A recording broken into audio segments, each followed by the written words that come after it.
The moment his teeth sank into another woman's throat, Lyra felt it as if he had marked her instead. Pain struck deep, sudden and intimate, carving through her collarbone with brutal precision. Her hand flew to her skin, fingers pressing hard, as if she could hold herself together through force alone. The sensation wasn't imagined. It burned, sharp and invasive, like something inside her had been claimed without permission. The clearing erupted. Cheers rose instantly, loud and proud, wolves stepping forward to witness the moment their Alpha King sealed his future. Firelight flickered across faces filled with approval, loyalty, expectation. At the center, Kael Draven didn't hesitate. He held Seraphine steady as the mark sealed into her throat. His grip was controlled, certain, final. He didn't look around. He didn't search the crowd. He chose. And Lyra's body paid for it. Her breath turned shallow, uneven as the bond twisted violently inside her, dragging every second of the marking into her own skin. The pain didn't stay on the surface. It sank deeper, wrapping around her ribs, tightening with a force that made standing feel like a decision instead of instinct. A broken sound caught in her throat before she swallowed it down. No one noticed, no one looked. Why would they? All attention belonged to the Alpha and the Luna he had just claimed. Lyra stood at the edge of it, invisible.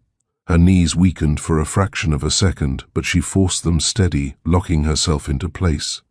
She refused to fall here. Not in front of this. Not for him. Kyle pulled back slowly, already composed, already distant, as if what he had just done belonged to duty instead of desire. Seraphine's fingers brushed her throat, her shock melting into something brighter. She looked chosen. Lyra felt erased.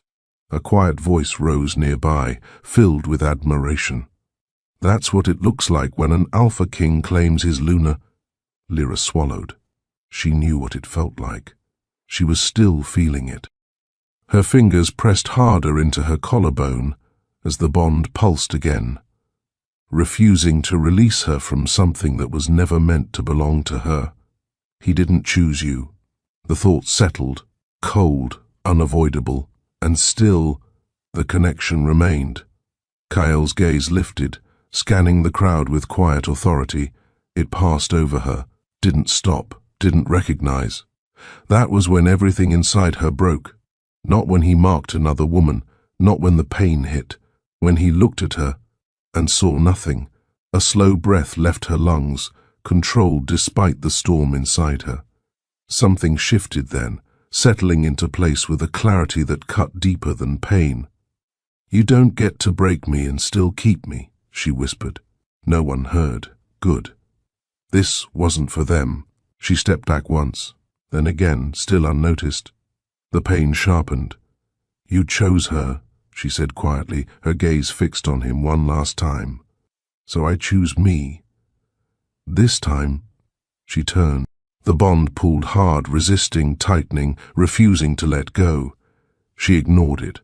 She didn't look back. Behind her, the pack celebrated. Ahead, the forest opened, and for the first time, Lyra walked away without asking permission. Chapter 1. The Alpha Who Noticed Too Late. Kael felt the absence before he understood it.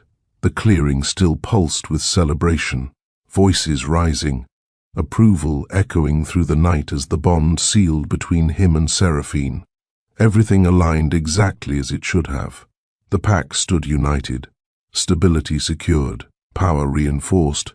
Yet something beneath that order shifted. His gaze moved across the crowd again, slower this time, more deliberate. Every face held its place, every scent aligned, except one, Lyra. The absence didn't feel random, it felt intentional. The moment he recognized it, the bond reacted, not with completion, but with tension that refused to settle. Kyle stilled internally. Seraphine's voice reached him, warm with certainty. "By morning the entire territory will know." He heard her. He didn't answer, because something had already shifted. "Who left?" he asked. The question came quiet, controlled, but it carried weight. The nearest guard straightened immediately. Lyra left shortly after the marking. That was enough. Kyle turned and stepped away without hesitation. He didn't look back. Chapter 2. She ran. He followed. Lyra didn't stop running. The forest swallowed her quickly, shadows closing around her as the sounds of the pack faded into distance. Branches scraped against her arms. Roots shifted beneath her feet, but she kept moving, forcing space between herself and the moment that refused to release her. The bond tightened. It didn't weaken with distance, it followed. Her breath sharpened as she pushed forward, faster now, not in panic but in decision. Distance wasn't escape, it was resistance. He won't stop. The thought settled clean. Behind her, Kyle moved, not chasing wildly, closing with precision. The forest adjusted to him, and the bond led him straight to. Chapter 3. He found her. Lyra felt him before she heard him. The bond tightened without warning, a sharp pull beneath her ribs that disrupted her rhythm and forced her breath to falter. She slowed for half a second, just enough to confirm it, just enough to understand the truth she had already accepted. He was close, too close. The forest no longer felt like protection. It felt like distance that was collapsing faster than she could create it. Her pace shifted immediately, no hesitation, no wasted motion. She cut sharply through denser terrain, letting branches scrape and thorns catch where smoother paths would have made her predictable. Every step carried intention now. Every direction held calculation. He wouldn't chase blindly. He would anticipate. That made him dangerous. The bond pulled again, stronger this time, reacting to his proximity with a clarity that refused to be ignored. It didn't feel stretched anymore. It felt aligned. He's reading me. The realization settled cold. Lyra changed direction again, breaking her own pattern before it could form, forcing her movement into something less predictable. She moved downhill, then angled sharply across uneven ground, her breathing steady despite the strain building in her legs. For a moment the pull weakened, just enough to feel like space. Hope flickered, then vanished. The bond snapped tight again, closer. Her chest tightened as she pushed harder, refusing to slow, refusing to give him the moment he needed to close the distance. "You don't get to find me this easily," she murmured under her breath. But the forest didn't answer. The bond did. Closer. Kyle adjusted the moment she did. Her movement had shifted again, less linear now, more aggressive in its unpredictability. She wasn't running blindly. She was thinking, adapting, breaking patterns before they formed. Good. That gave him something to work with. He didn't follow her path. He cut across it. His pace remained controlled, precise, each step aligned with the awareness sharpening through the bond. It didn't guide him loosely. It showed him exactly where she would be. "She's trying to disappear," he said quietly. It didn't matter. She couldn't. The bond surged again, stronger, clearer, and this time it revealed something else. Hesitation. A fraction of a second. That was enough. Kyle shifted direction instantly, his movement tightening, his focus narrowing until everything else fell away. Lyra felt it. Not as sound, as presence. The shift hit before she could react, the bond tightening violently as something behind her closed faster than expected. Her foot slipped against loose ground, her balance shifting just enough to break her rhythm.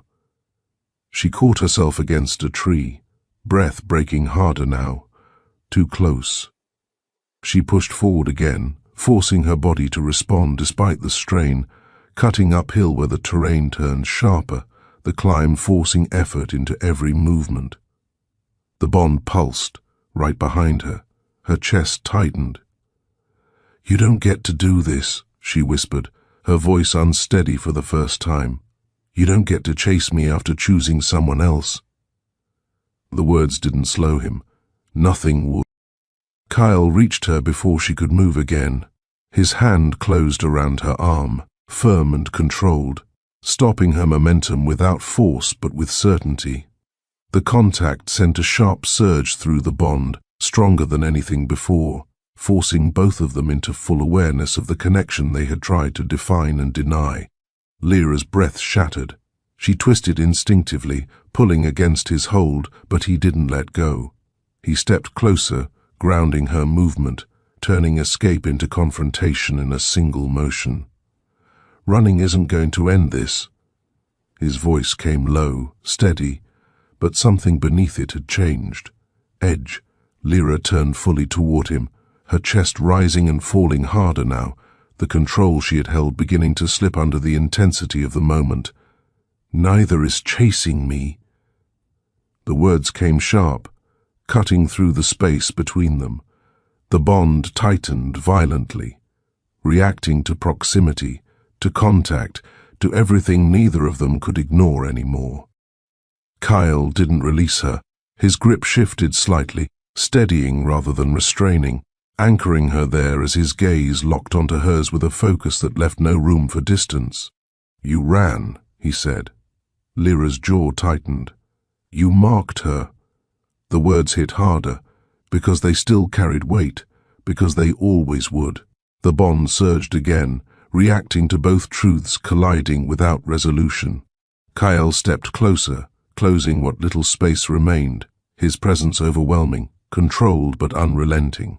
"And you still feel this?" The statement came quieter, more dangerous.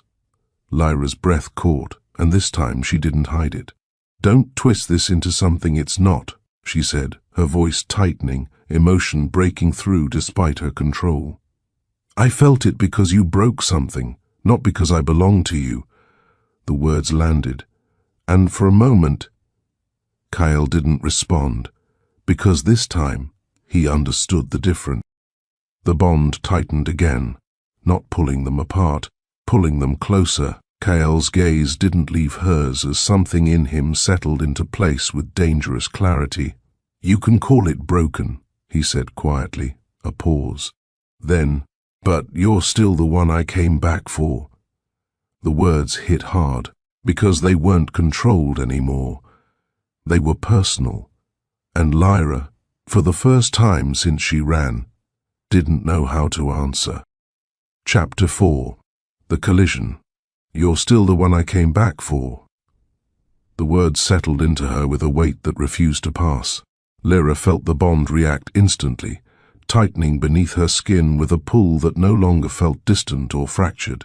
It pressed inward, forcing awareness, forcing truth into a place she had already decided to close. Her breath steadied through effort. "That doesn't matter anymore," she said. Her voice held, but something beneath it strained against the control she forced into place. Kyle didn't release her arm. His grip remained steady, not harsh, but absolute enough to anchor her in the moment.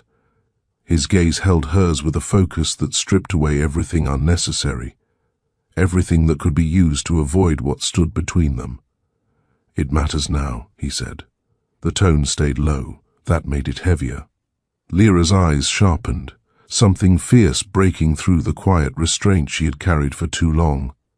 "It mattered before," she said. "It mattered when you had a choice." The words struck clean. The bond reacted sharply, tightening again as if it refused to let either of them step past what had just been said. Kyle felt it fully. This time, he didn't push past it. "I made that choice without understanding what it would cost," he said. Lyra let out a breath that carried something raw. "And I paid for it anyway." The answer came without hesitation, because she had, because she still was. The bond surged again, reacting to the truth between them, tightening until the space they stood in felt smaller than it should. Kyle stepped closer, not to dominate, to remove distance. "I'm not asking you to forget it," he said. Lyra's gaze didn't soften. "You don't get to ask me for anything." The words cut, not loud, not uncontrolled, but precise enough to land exactly where they were meant to. For a moment Kyle didn't respond, because this time she wasn't reacting. She was refusing. That difference shifted something inside him. Chapter 5. The Line She Draws. The silence between them held, charged and unstable, the bond tightening with a force that refused to settle into anything predictable. Lyra pulled her arm free. The movement wasn't violent, it was deliberate. It mattered more because of that. She stepped back, creating space where there had been none, her breathing steady again, her control returning in layers that locked into place with quiet precision. "You don't get to come after me like this fixes anything," she said. Her voice didn't rise. It didn't need to. Kyle watched her closely, his expression unchanged, but something beneath it had sharpened, something that no longer aligned with the distance he had held before. "I didn't come after you to fix it," he said. Lyra's eyes narrowed slightly. "Then what did you come for?"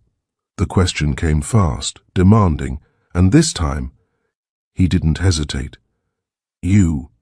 The answer landed without space for interpretation. The bond reacted instantly, tightening with a force that made Lyra's breath catch despite her control. Her jaw tightened. "That's not enough," she said. The words came quieter now, but heavier. "Not after what you did." Kyle stepped forward again, but this time he stopped before closing the distance completely. The restraint in the movement carried more weight than force ever could. "You think this started tonight," he said. Lyra held his gaze. "It ended tonight." The correction came sharp, clear, but the bond rejected it. Kyle felt that rejection as clearly as she did. "No," he said, his voice steady, grounded in something that had moved past assumption. "You felt this before I mocked her."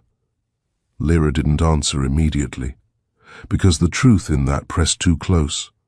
Her silence stretched, and that silence confirmed it. Kyle's gaze darkened slightly. "You knew," he continued. "You felt it before I did."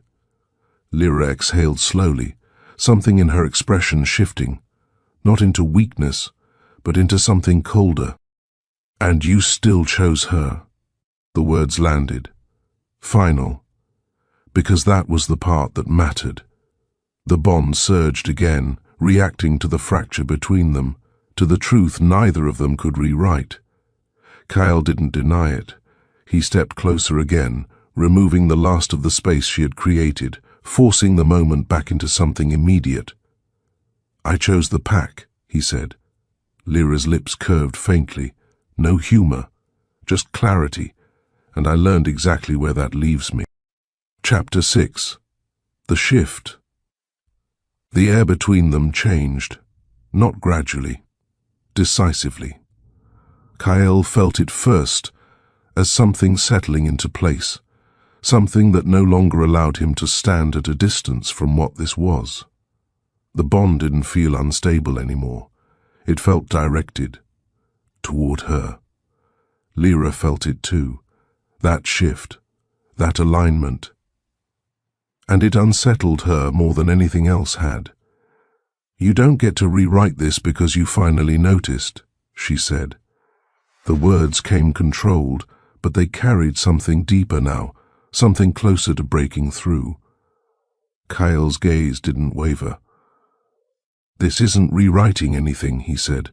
"This is finishing something you tried to walk away from." The words struck, because they carried recognition. Lyra's breath slowed, her control tightening as she forced herself to hold his gaze. "I didn't leave anything unfinished," she said. Her voice steadied. "I ended it."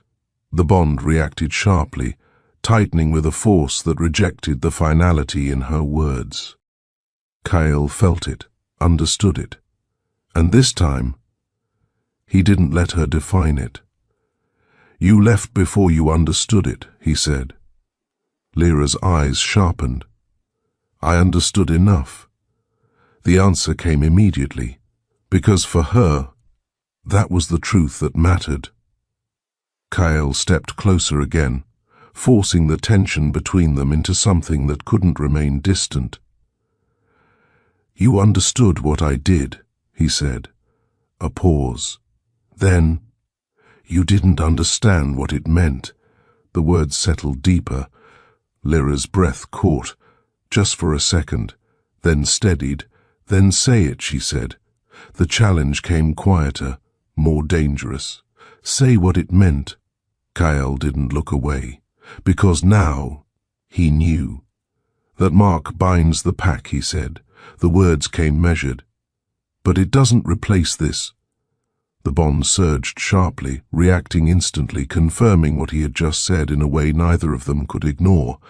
Lyra felt it, and this time it hit harder, because it didn't feel like something breaking. It felt like something refusing to end. Her breath caught again. This time she didn't hide it. You don't get to separate them, she said. The words came tighter now, less controlled. Kyle's gaze held hers. I already have. The bond snapped tight. Not unstable, not breaking, claiming. Lyra felt it fully this time, the connection no longer distant, no longer something she could dismiss as pain or confusion. Her gaze stayed locked on his. But something in it shifted. Not surrender, something more dangerous. You don't get to decide that after you marked someone else, she said quietly. The words landed. And this time, Kyle didn't correct her, because now he knew exactly what he was willing to risk. Chapter 7. The claim he didn't release. You don't get to decide that after you marked someone else. Lyra's voice stayed steady, but the bond reacted as if it rejected the words entirely. The pull beneath her ribs tightened, sharper now, no longer confused, no longer fractured. It carried direction, and that direction still pointed at him. Kyle didn't answer immediately. He studied her, not as alpha, not as command, as something far more focused. You're still reacting to me, he said. The observation landed quietly, but it cut through everything she had just said. Lyra's jaw tightened. I'm reacting to what you did. The correction came clean, controlled, but the bond surged again, exposing the difference between intention and truth. Kyle stepped closer, closing the space she had tried to hold. His presence pressed into hers, not aggressive, not rushed, but inevitable. You felt it when I marked her, he said. You feel this now. Lyra held his gaze, forcing her breathing into control. That doesn't make it yours. The answer came sharper this time, but the bond tightened again, refusing to align with her words. Kyle's hand moved, slower now, deliberate, brushing lightly against her wrist before settling there, not restraining but grounding. You think this started tonight, he said. Lyra didn't answer. Her silence held tension. He stepped closer again, his voice lowering, carrying something more dangerous than authority. It didn't. The words sank deeper than anything else, because they reached backward, into everything she had ignored. Lyra exhaled slowly, her control tightening. That doesn't change what you chose. The truth landed. Solid. Kyle didn't deny it. Instead, he moved closer until there was no distance left between them, forcing the moment into something neither of them could step away from.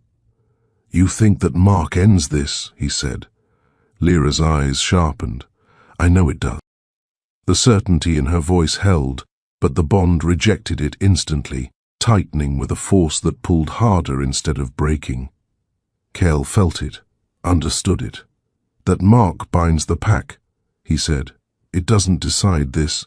Lyra's breath faltered for a fraction of a second. You already made your decision. Her voice tightened. Kyle's gaze locked onto hers. I made one decision, he said. A pause, then.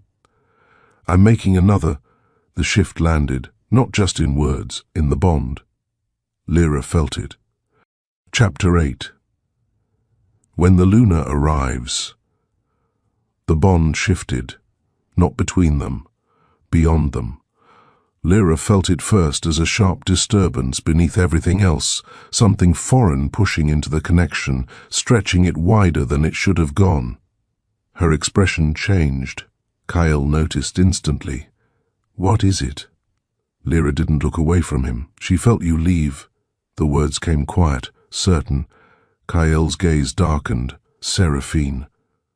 The lunar bond had formed, and now it was pulling, demanding. Lyra stepped back, breaking the proximity, her voice sharpening with urgency. You need to go back. Kyle didn't move. I'm not leaving. The answer came immediate, uncompromising. Lyra's frustration broke through. This isn't about what you want. You marked her. That bond doesn't disappear because you decided I matter now. The words struck harder, because they carried truth.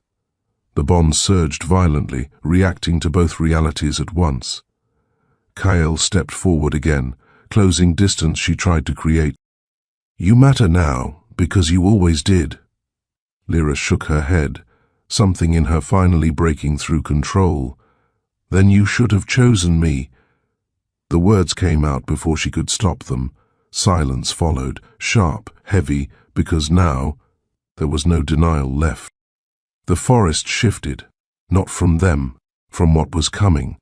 Lyra felt the movement first, fast, direct, cutting through the trees with purpose. Seraphine stepped into the clearing. The mark at her throat burned dark and fresh, the symbol of claim and power unmistakable. Her gaze moved immediately to Lyra, not confused, not uncertain, focused. So this is where you went? Her voice came calm, too calm. Lyra held her ground. You shouldn't be here. Seraphine's lips curved slightly. And you should. The tension sharpened instantly. The bond reacted, pulling tighter across all three of them, no longer contained. Kyle stepped between them, his presence grounding the moment, but it didn't resolve anything. What are you doing here? He asked. Seraphine didn't look away from Lyra. I followed what you left behind. The words carried no softness, only truth. Kyle's jaw tightened slightly. You should have stayed. Seraphine's gaze snapped to him. And you should have come back. The words struck, because they carried expectation, because they carried claim. The bond between them reacted, but it didn't settle cleanly. It strained. Lyra saw it, felt it, understood it. Chapter 9. The pack sees everything. The forest didn't stay silent. Movement surged through the trees behind them, fast and organized. Wolves emerged from the shadows. Warriors first, then others, drawn by the shift in power they could no longer ignore. The pack had followed, and now they saw everything. The Alpha, the lunar, and the woman standing between them. Silence fell, heavy, unavoidable. An elder stepped forward, voice tight with restraint. Alpha, this needs to be addressed. Kyle didn't turn fully, but his presence shifted. Authority settled. It will be. The words carried weight, but they didn't close the tension. They deepened it. Lyra felt every gaze settle on her, judging, measuring, waiting. This was the moment she could step back, disappear again, let the structure close over what didn't fit. She didn't. She stepped forward. The movement was small, but it shifted everything. I'm not staying in a place where I have to fight for something that should have been mine without a war, she said. Her voice carried, clear, unshaken. The words cut through the pack, exposing something none of them wanted to say aloud. Seraphine's gaze sharpened. You speak as if you were ever meant to stand beside him. Lyra didn't hesitate. I was never meant to beg for it. The answer landed, hard, and this time the pack felt it. Kyle stepped forward, fully. No distance, no hesitation, enough. The word didn't silence them by force. It settled because it had to. His gaze moved across the gathered wolves, then returned to Lyra. And this time, he didn't hold back. I chose wrong. The words hit like impact. Shock rippled through the pack. Seraphine stilled completely. Lyra didn't move. But something inside her shifted, not toward him, toward the weight of what he had just done. Kyle's voice remained steady. I chose what secured the pack, he said, and ignored what would break it. A pause. Then I ignored her. Silence followed. Heavy, absolute, because now there was no denial left. The bond snapped tight across all three of them, not balanced, not stable, demanding resolution. Seraphine's gaze returned to Lyra, something darker settling beneath the surface. You're the problem. The words came quiet, but final. Lyra held her gaze. Then fix it. The challenge landed, sharp, uncompromising, and in that moment, the forest, the pack, the bonds, everything shifted toward one truth. This wasn't conflict anymore. This was war. Chapter 10. The first strike, then fix it. The words didn't fade, they landed. Lyra felt the shift before anything moved, the bond tightening sharply as if it understood what was about to happen before the first step was taken. The forest stilled around them, tension gathering into something that pressed against the skin. Seraphine moved, not impulsively, with intention. Power rose through her in a controlled surge, the fresh mark at her throat darkening as the lunar bond responded to her will. It didn't lash out wildly. It aligned behind her, structured, reinforced by everything the pack had just witnessed hours ago. Authority. Claim. Right. You don't understand what you've stepped into, Seraphine said. Her voice carried across the clearing, steady enough to reach the wolves watching from the edges, steady enough to turn this into something larger than a personal dispute. Lyra didn't step back. I understand exactly what this is, she replied. You just don't like the answer. The air tightened. That was enough. Seraphine closed the distance in a single, controlled movement, her strike aimed with precision, her intent clear. End the disruption before it spreads. She didn't reach Lyra. Kyle stepped in. His movement cut through the moment with absolute certainty, his hand catching Seraphine's wrist mid-strike, redirecting her force without struggle. The impact echoed through the bond, sharp and destabilizing, forcing every wolf present to feel the shift. Enough. The word settled low. Final. Seraphine stilled in his hold, her gaze lifting to his, something sharp breaking through her control. You're stopping me. The words came quieter now. Dangerous. Kyle didn't release her immediately. That wasn't a request. His tone didn't rise. It didn't need to. Lyra felt the shift settle fully, not implied, not uncertain. He had chosen where to stand. Seraphine felt it too. Her expression hardened, something colder replacing the certainty she had carried into the clearing. You're choosing her, she said. The accusation didn't rise. It settled into truth. Kyle's grip tightened slightly, anchoring the moment. I'm stopping you. The distinction didn't soften the impact. That's the same thing. The bond snapped tighter across all three of them, reacting violently to the fracture, pulling in directions that refused to align. Lyra felt it surge through her, and this time, something inside her answered. Chapter 11. The bond breaks open. The pressure didn't stay external, it turned inward. Lyra's breath caught as something shifted beneath her ribs, the bond tightening in a way that felt different from before. It no longer dragged her toward him. It pressed outward, as if something within her had finally reached the point where it refused to stay contained. Kyle felt it immediately. His attention snapped to her, his grip on Seraphine loosening just enough for the moment to tilt. Lyra. He didn't finish, because the change didn't wait. The air around her shifted, subtle but undeniable. The forest reacted first, the quiet deepening as if something older than the pack itself had recognized her. The ground seemed to hold still beneath her feet, the night pressing closer instead of receding. Seraphine felt it next. Her posture faltered just enough to reveal something she hadn't expected. "What is that?" The question slipped out sharper than intended. Lyra didn't answer. She couldn't. The bond surged again, but this time it didn't feel like something tying her to him. It felt like something unlocking.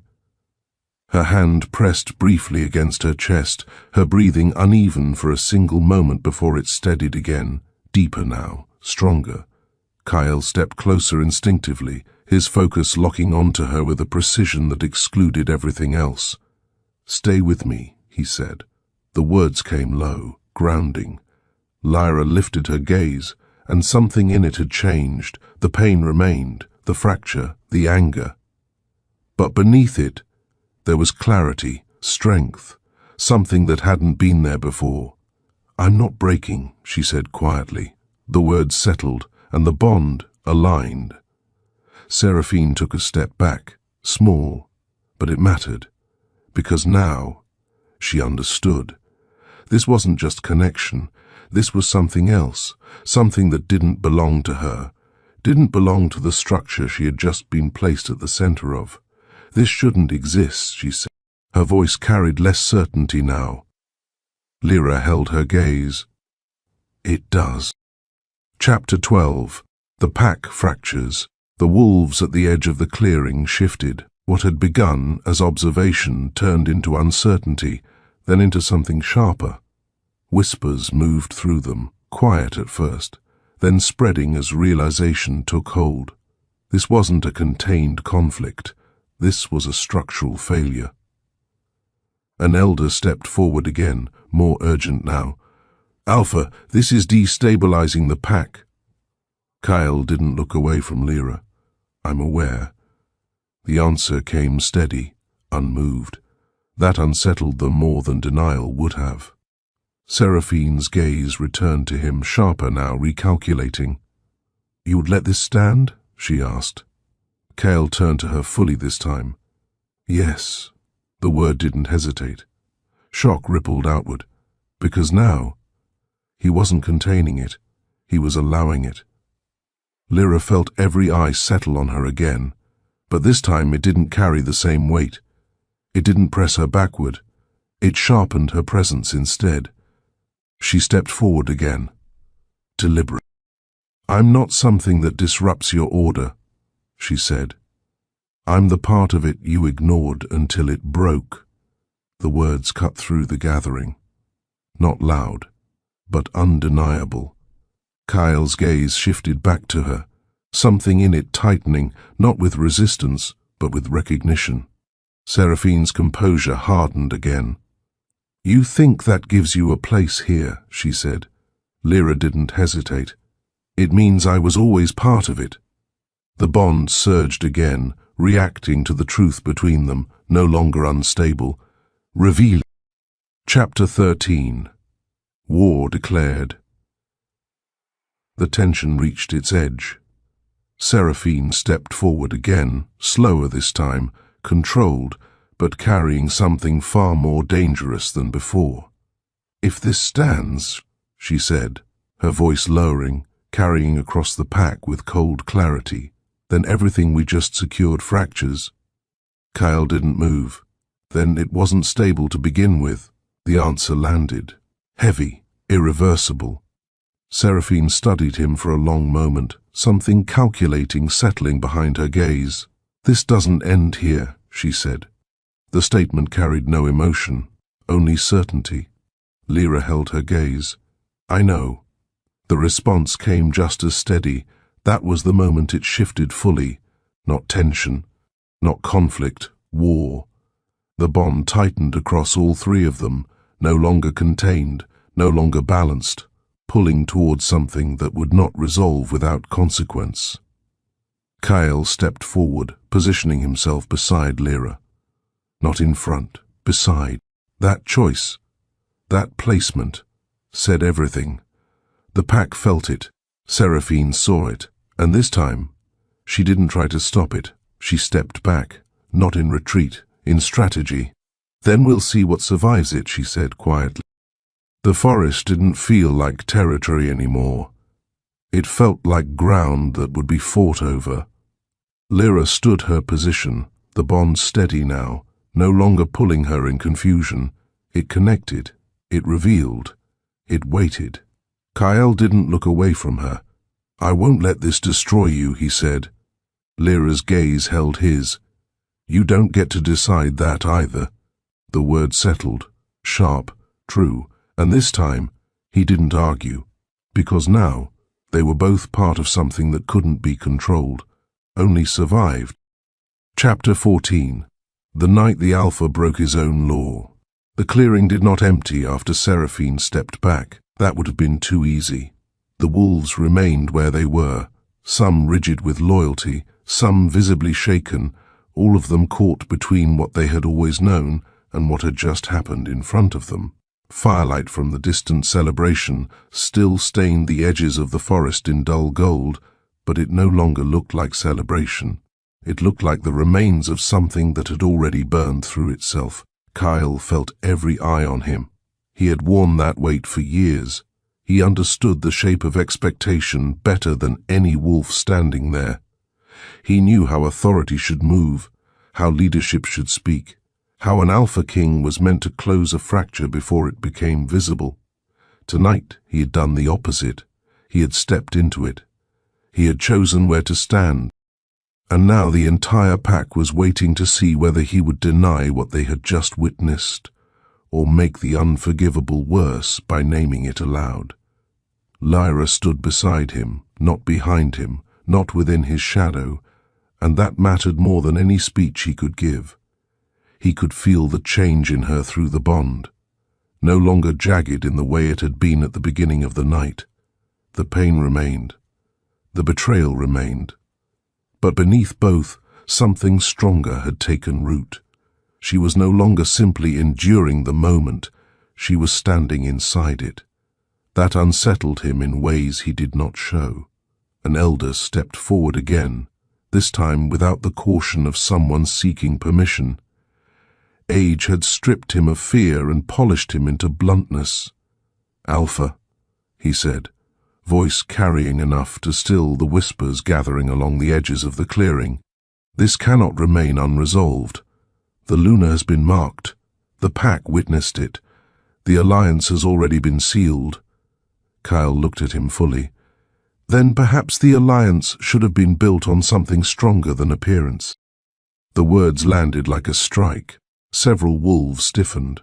One of the younger warriors actually looked at Seraphine before he caught himself, as though the thought had moved through him before discipline could stop it. Seraphine noticed. Of course she did.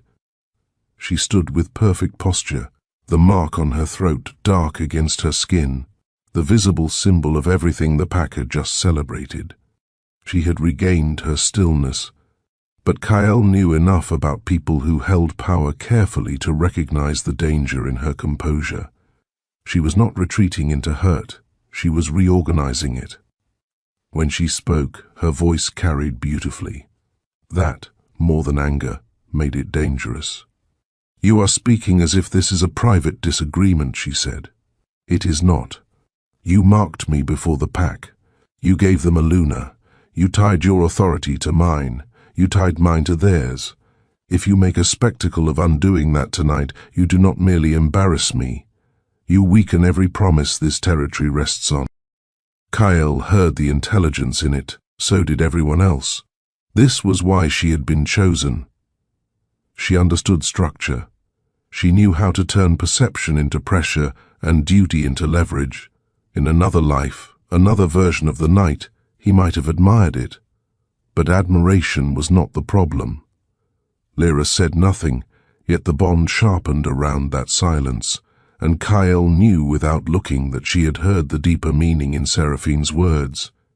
She was being reduced again, not named as a rival, not even as a person. She was being framed as chaos, as error, as threat. He had allowed that kind of silence before. Not tonight. "This is not spectacle," he said, and his voice changed the air. Wolves who had begun to shift stilled where they stood. "This is consequence." Seraphine's gaze hardened. "Consequence for whom?" Kyle did not answer immediately, because the answer had already moved through him and settled into something he could no longer evade. When he spoke, he made no effort to soften it. For me, that struck harder than if he had named anyone else, because now the pack understood what he was doing. He was not merely defending Lyra, he was placing the failure inside himself and forcing the pack to see it there. An alpha, who named his own error in front of his wolves, did one of two things. He either lost them, or he bound them more deeply because the truth had become harder to deny than loyalty. Lyra turned her head slightly then, finally looking at him fully instead of at the wolves or at Seraphine. He felt the movement like a shift in the current of the bond. Her gaze was unreadable at first, then it sharpened with something quieter and more dangerous than anger. "You do not get to save me by destroying yourself in public," she said. The words were soft enough that only those nearest heard them, but the bond carried them through him with brutal clarity. Kyle looked back at her. "This is not about saving you." Lyra's expression barely changed, but he knew her well enough now, too late perhaps, but well enough, to feel the edge beneath her stillness. "Then what is it about?" He held her gaze a second too long, and in that second, the answer became visible even before he spoke it. "It is about refusing to lie any further." The bond tightened. Lyra inhaled slowly, and he knew she had not expected that. The elder stepped forward again, pressing because the moment demanded a structure, and he could not bear the absence of one. "Then speak plainly, Alpha. Are you rejecting the Luna?" Seraphine's head turned just enough to catch the question, and for the first time that night something fierce flashed across her face before she mastered it. She did not want the question asked publicly because she understood what public questions did. They created witnesses. Witnesses created memory. Memory hardened into law faster than blood. Kyle let the silence hold long enough to become unbearable. Then he said, "No." The clearing exhaled. Seraphine's shoulders did not visibly drop, but relief moved across the wolves nearest her like wind through leaves. And then Kyle continued, "I am rejecting the assumption that the mark settled everything." Relief died where it stood. Seraphine's expression went still again, but it was the stillness of someone who had just realized she was no longer standing on stable ground. The pack felt it too. Kyle could see it in the way their attention sharpened, in the way no one shifted now without thinking. Lyra did not look relieved. That mattered, because she understood before the others did that he was not offering resolution. He was widening the wound. "You are making this worse," she said quietly. He looked at her. "It was always worse than I allowed myself to see." That landed between them harder than anything else had, because it was not political and not strategic. It was intimate in the ugliest way. It admitted blindness. It admitted delay. It admitted that she had suffered inside something he could have named earlier and had not. Her jaw tightened, and the bond shivered with the force of what she did not say. Seraphine saw it. Her intelligence moved faster than most wolves' instincts, and she began to understand that brute opposition would fail here. KL had already moved too far into truth to be dragged back by image alone. So she changed tactics. She turned away from Lyra and addressed the wolves. "What he feels," she said, her voice controlled, almost mournful, "does not change what stands in front of us. A pack cannot be ruled through divided bonds. A king cannot fracture his household and expect the territory to remain untouched. If he insists on carrying unresolved claims into the center of this pack, then every enemy beyond these trees will smell weakness before dawn." That was clever. It did what accusation could not. It made Lyra an external problem. It invited fear. It shifted the question away from love or betrayal and toward survival. Several warriors reacted instantly. Kyle saw it in the lift of their shoulders, in the way they looked not at him but outward, toward borders, neighboring packs, old rivalries. War had entered the clearing before the first order was given, and Lyra felt it. He knew because the bond changed again, not inward this time but outward, wider, as if whatever had awakened in her was not limited to him at all. Her stillness deepened. The forest around them seemed to listen. Then she stepped forward, not toward Kyle, toward the pack. That alone stole the next breath from half the clearing, because Lyra had never moved like this in public. She had always carried herself with quiet competence, with the understated presence of someone who did not seek attention because she had learned too early that attention was rarely kind. Tonight she walked into the center of it willingly. "I am not your weakness," she said. No one interrupted. Even Seraphine did not, because the moment had gained a shape that demanded witness. Lyra's voice did not rise, yet it carried farther than it should have, as though the forest itself had decided not to swallow it. "You do not get to name me the crack in a structure that was already failing. You do not get to call me danger, because the truth arrived in a shape you do not control." The words moved through the wolves like fire finding dry roots underground, invisible at first, then impossible to miss. Seraphine's gaze sharpened, but Lyra didn't look at her now. She looked at the pack. "At the center of this is a simple thing," she said. "He chose duty over honesty. He chose stability over truth. That was his decision. My existence did not create it. His silence did." The elder stared at her with something like shock. Several of the younger wolves looked stricken because the thing she had just done was larger than defiance. She had placed the moral failure where it belonged, inside the seat of power, without begging to be excused by it. Kyle felt the impact of it in his own chest, and because he felt it, because he knew the pack did too, he made the decision that would later be remembered as the point where the old structure truly broke. He moved to stand beside her, not in front, not as shield, beside. The clearing changed around that choice. Seraphine saw it, and for the first time allowed some of the steel beneath her grace to show. "You are handing them a divided throne."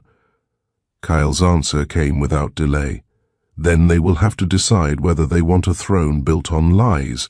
That was the moment the pack split. Not cleanly, not formally, but in the subtle, irreversible way real fracture begins, in glances, in breath, in whom a wolf turns toward when power grows unstable. Some looked at Seraphine because order still mattered, and she embodied it. Some looked at Kyle, because authority, once embodied fully, is difficult to abandon even when it wounds.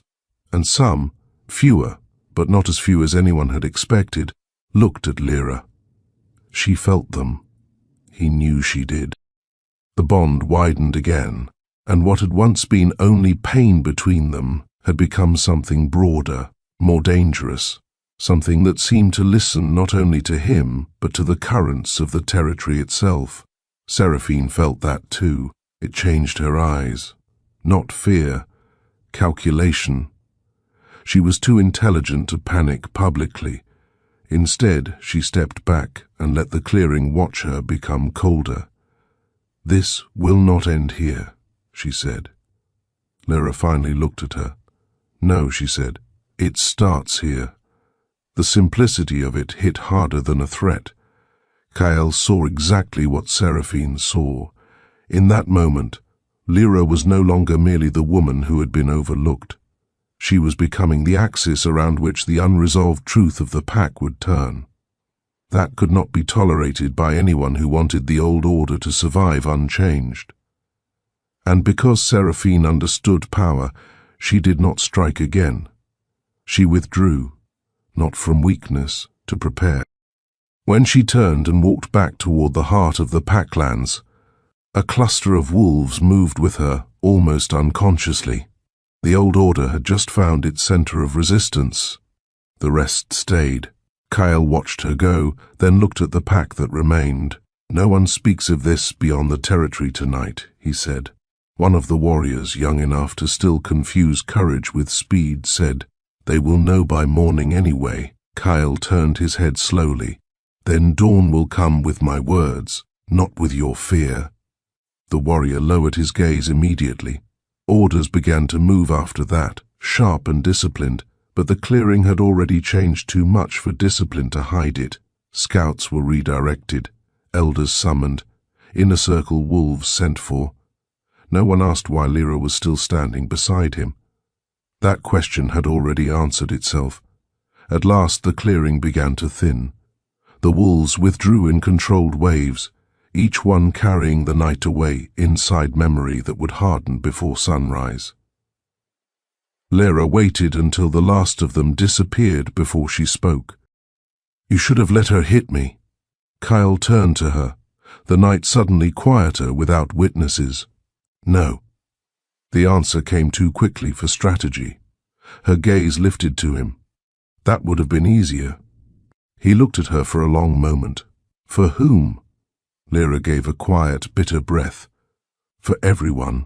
He stepped closer. Not enough to crowd, enough to refuse the distance she tried to make moral. "You are not everyone's sacrifice." The bond tightened, and he felt the exact second the words reached whatever new strength had awakened inside her. "It was easier when you didn't notice me," she said. That hit harder than accusation, because it came from a place too tired to perform anger well. Kyle absorbed it without looking away. It was simpler. Her mouth curved without humor. "That's a cruel word for what you did." "Yes," he said. The honesty of it startled them both. The bond shifted. It did not soften, but it changed. Not comfort, recognition. Lyra looked away first, toward the deeper forest. "If the pack turns against me, I won't stay to watch it." Kyle's voice lowered. "You won't leave alone." She looked back at him. "You don't get to decide that." He knew the shape of the argument already, knew how she would resist control even when the ground beneath them had become too unstable for freedom to be simple. So he did not argue. Instead he said, "Then decide it with me." That unsettled her more than command would have. Before she could answer, the bond jolted sharply in both of them. Seraphine, not near, not approaching, doing something. Kyle felt the nature of it almost instantly. She had gone to the inner circle. She had not retreated into grief. She had moved to secure law, loyalty, and narrative before dawn could make the truth uncontrollable. Lyra saw it in his expression. What is she doing? Kyle's gaze shifted toward the heart of the Packlands, turning my silence into her weapon before I can speak. Lyra's own expression. The new force within her moved again, subtle but undeniable. "Then you're already late." Kyle looked at her.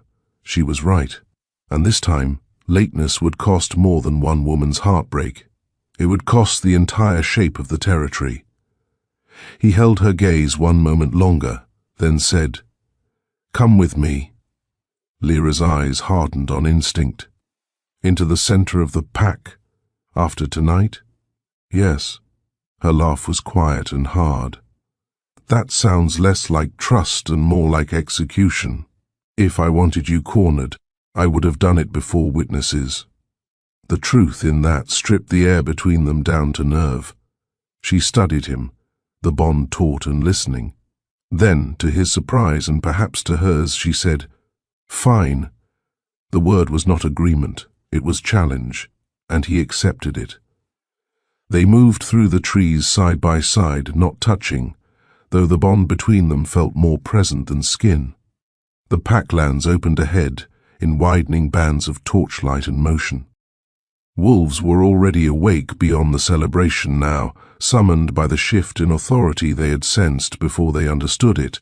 As they approached the central grounds, Kyle saw at once that Seraphine had moved exactly as he expected. The council fire had been relit. The elders were gathered. Warriors ringed the central space in full view. She had not gone to sleep as a Luna, she had gone to war as one, and she was waiting for him. Chapter 15. The Council Fire. The central grounds had transformed in less than an hour. What had been celebration now resembled judgment. Torches burned higher than necessary, their light hard and gold against stone and packed earth. Elders occupied the raised semicircle near the council fire, their faces lined with fatigue and unease. Warriors stood around them in concentric ranks, forming not quite a wall and not quite an audience. The difference mattered. A wall implied defense, an audience implied decision. Tonight, the pack had become both. Seraphine stood at the center of it all, exactly where a Luna should stand if she intended to own the shape of the story before anyone else could. She had changed into a dark ceremonial cloak that left the mark visible at her throat, as if she understood the power of reminding every eye in the clearing that blood had already spoken publicly, whether the heart had or not. When Kyle and Lyra stepped into the torchlight together, the entire gathering shifted with a force so immediate it felt physical. No one gasped. The wolves who mattered had too much discipline for that, but silence struck the grounds like impact, and every head turned. Kyle did not slow, Lyra did. Only by a fraction. He felt it through the bond, the old instinct to disappear colliding with the new strength that refused to bend. She had spent years being overlooked. Walking beside him into the center of the pack after everything that had happened tonight was not just difficult. It was violent in a quieter way. He lowered his voice without looking at her. "You can leave now if you want," she answered with enough edge to draw blood. "If I leave now, they'll call it guilt.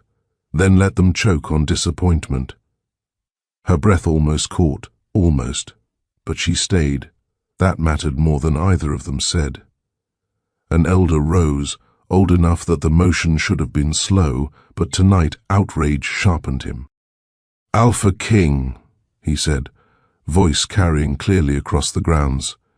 "You stand before your council with a newly marked Luna present, and the cause of this unrest at your side." Lyra's spine straightened beside Kyle. He heard the phrase and stored it like a blade. Cause of this unrest. It was exactly the narrative Seraphine had wanted laid down first. Not Lyra's name, not her personhood, her function as disruption, her reduction into problem. Before Kyle could respond, Lyra did. "My name is Lyra Vale." The words cut through the elder's phrasing before it could settle permanently into the clearing. Every eye shifted to her. She stepped forward by half a pace, enough to claim the sound of her own name without forcing the movement into challenge. The strength in it came from precision. "If you are going to discuss me as if I am central to the fracture in your pack, then you can at least call me what I am." The elder stiffened. Several younger wolves looked startled, but Kale saw something else move through the council. Respect, reluctant and unwilling, but real. Wolves understood courage best when it came without embellishment. Seraphine did not look rattled. If anything, her gaze sharpened with appreciation for the danger Lyra posed when she stopped disappearing. "Very well," Seraphine said smoothly. "Lyra Vale, then. The woman my Alpha left me to follow on the same night he marked me before this pack." The words landed cleanly because they contained no raised emotion. She did not need fury. Truth, arranged correctly, cut harder than rage. Murmurs moved through the gathered wolves. Kale stepped into them before they could spread. "I left because the matter was not finished." Seraphine's gaze turned to him, and for the first time there was something close to open contempt beneath the composure. "You marked me. That was supposed to mean something finished." The bond between them strained. Kale felt it clearly now, not absent, not broken, but structured in a way that resisted intimacy. It was a political bond given teeth and blood. It had force. It lacked center. Lyra felt that too. He knew she did because the bond between them tightened the moment Seraphine said "marked me," Not with jealousy exactly, but with the memory of pain and the knowledge that no truth spoken here could erase it. One of the council elders spoke next, his tone more cautious. "The pack requires clarity, Alpha. Is the Luna's place secure?" There it was. Not morality, not feeling, place. Kyle looked at the fire instead of at Seraphine, because flames had always made honesty easier. They were incapable of pretending to be anything other than what they consumed. "Her place," he said slowly, "depends on whether this pack wants security built on ritual alone or stability built on truth." The grounds stirred again.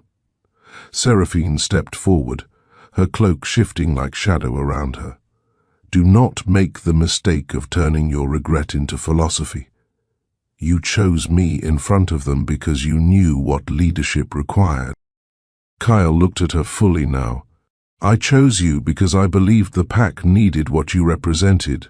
"Needed," she repeated, the word soft and deadly. Past tense? He did not answer at once, and that was answer enough. The elders felt it. The warriors felt it. Lyra felt it. The entire territory might as well have leaned inward. Seraphine's control hardened, becoming something colder than grace. "Then say it clearly, Kyle. Say in front of your council that the woman you marked as Luna is now an inconvenience to a bond you ignored until it became impossible to deny." Lyra inhaled sharply beside him, not because the words were false, but because they were brutal in their precision. Kyle turned his head toward her. She did not look at him. Her gaze stayed fixed ahead, jaw tight, eyes steady in the way they always were when pain had moved too deep to display itself cleanly. He understood then that if he let Seraphine define this for the pack, Lyra would survive it. She had survived worse. But survival was no longer enough. Kyle stepped forward until he stood at the center of the firelight, squarely in view of every wolf gathered. "No," he said. The ground stilled. Then he continued, and his voice carried without effort, because wolves had always listened best when truth sounded like a wound opening. "She is not an inconvenience. She is the truth I ignored because I thought power could be arranged like stone and blood could be directed where it was most useful." He turned then, not toward Seraphine, toward Lyra. The clearing felt the shift and held its breath. "I was wrong." The word struck more violently than any roar could have. Lyra looked at him at last, and what he saw in her eyes did not resemble surrender or even hope. It resembled damage being seen too late. That was worse. Seraphine's face did not crumble. Kyle gave her that much respect. She did not break in public. But fury changed the architecture of her beauty. It took something elegant and sharpened it into purpose. "You are humiliating your Luna before the pack," she said. Kyle did not look away from Lyra when he answered. "No, I'm humiliating myself before the pack." That landed deeper, because it removed the escape of righteous victimhood. If Seraphine attacked now, she would be attacking a man who had already placed the blade in his own ribs publicly. She knew it. So instead of anger, she used law. "You swore by blood," she said.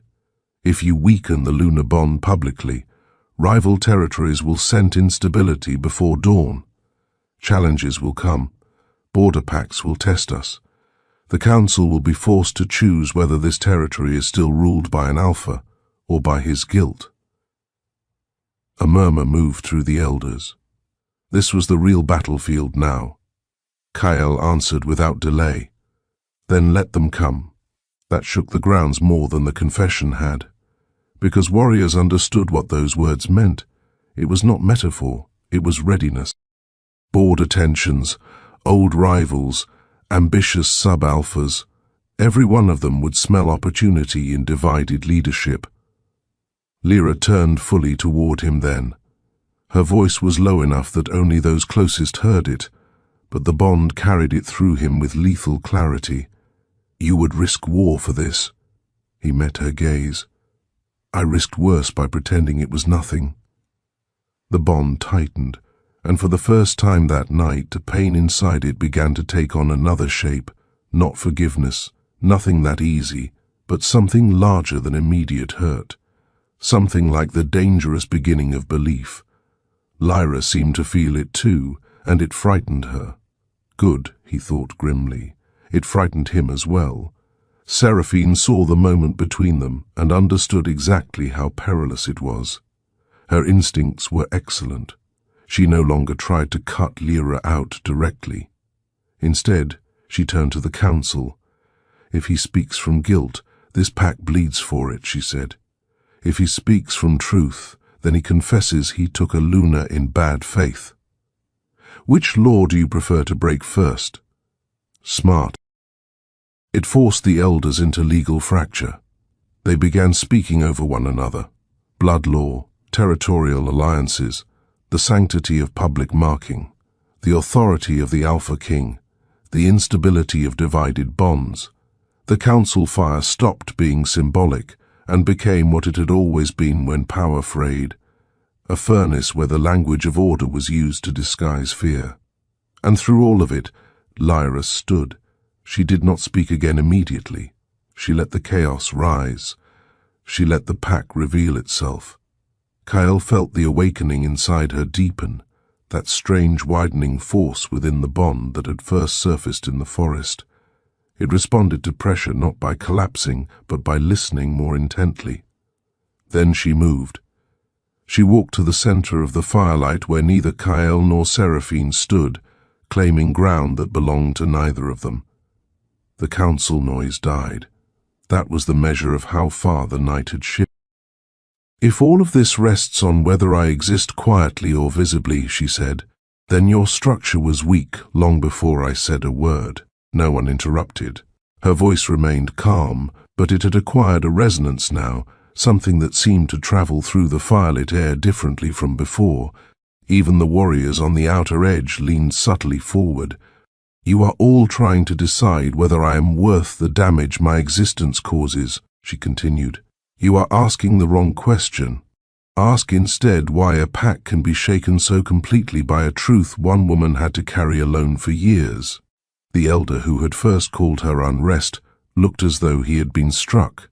Seraphine, to her credit, did not attempt to belittle the point. She understood too much for that. Instead, she said, "Truth without structure becomes destruction." Lyra met her gaze. "Then perhaps destruction is what weak structures deserve." That did it. The force inside her broke fully open. It was not dramatic at first. No lightning split the sky. No wolf roared. The council fire only slightly, but enough that every wolf in the clearing saw the flames lean toward her. Silence dropped so hard it felt physical. Kyle felt the power through the bond before he saw the fire move. It did not belong to him. It did not belong to the lunar bond. It did not feel pack-born at all. It felt old, wild in a disciplined way, responsive to truth perhaps, or to will stripped clean of fear. Lyra herself seemed startled by it, but she did not step back. The firelight deepened across her face, sharpening the calm fury in her expression until she looked less like a woman caught in a power struggle, and more like the force that had finally emerged when the struggle became unbearable. A warrior whispered, "Moon blood." Another hissed for silence, but it was too late. The word had entered the clearing. Seraphine heard it. Kyle heard it. Lyra heard it. And all three of them understood the danger immediately. Moonblood wasn't a title spoken. It referred to an old line, half history and half superstition. Wolves said to carry power that did not come from rank but from older covenantal things. Forest, moon, blood law before law became codified by packs and crowns. Most considered it myth, made useful for frightening children or sanctifying bloodlines. But the fire had bent, and the wolves had seen it. Seraphine recovered first. "Convenient," she said softly, but the softness could not conceal the new tension in her voice. A miracle, just in time to justify chaos. Lyra's gaze stayed on the flame a moment longer, then lifted. "I didn't ask it to happen. No, Seraphine said. But you'll use it. The accusation would have worked on another night. On any other night, perhaps. The pack would have reached for the safer explanation, ambition dressed up as mystery. Kyle ended that possibility before it could root. She doesn't need justification from you, he said. He moved to her side again, and the fire leaned once more, less sharply this time, as if recognizing the line the two of them formed together and disapproving of how unstable it was. The council saw that too. The eldest among them, a woman who had been silent until now, finally stood. Age did not make her fragile, it made her impossible to rush. Enough, she said, and every voice died. The old laws do not account for this. The blood law binds the lunar. The Alpha's confession binds his word. And if the moon blood has awakened, she did not say if like she doubted it, she said it like she feared what certainty would require. Then the pack stands at the edge of something larger than succession. Kyle looked at her. Say what you mean. The old woman's gaze moved from him to Lyra, then to Seraphine.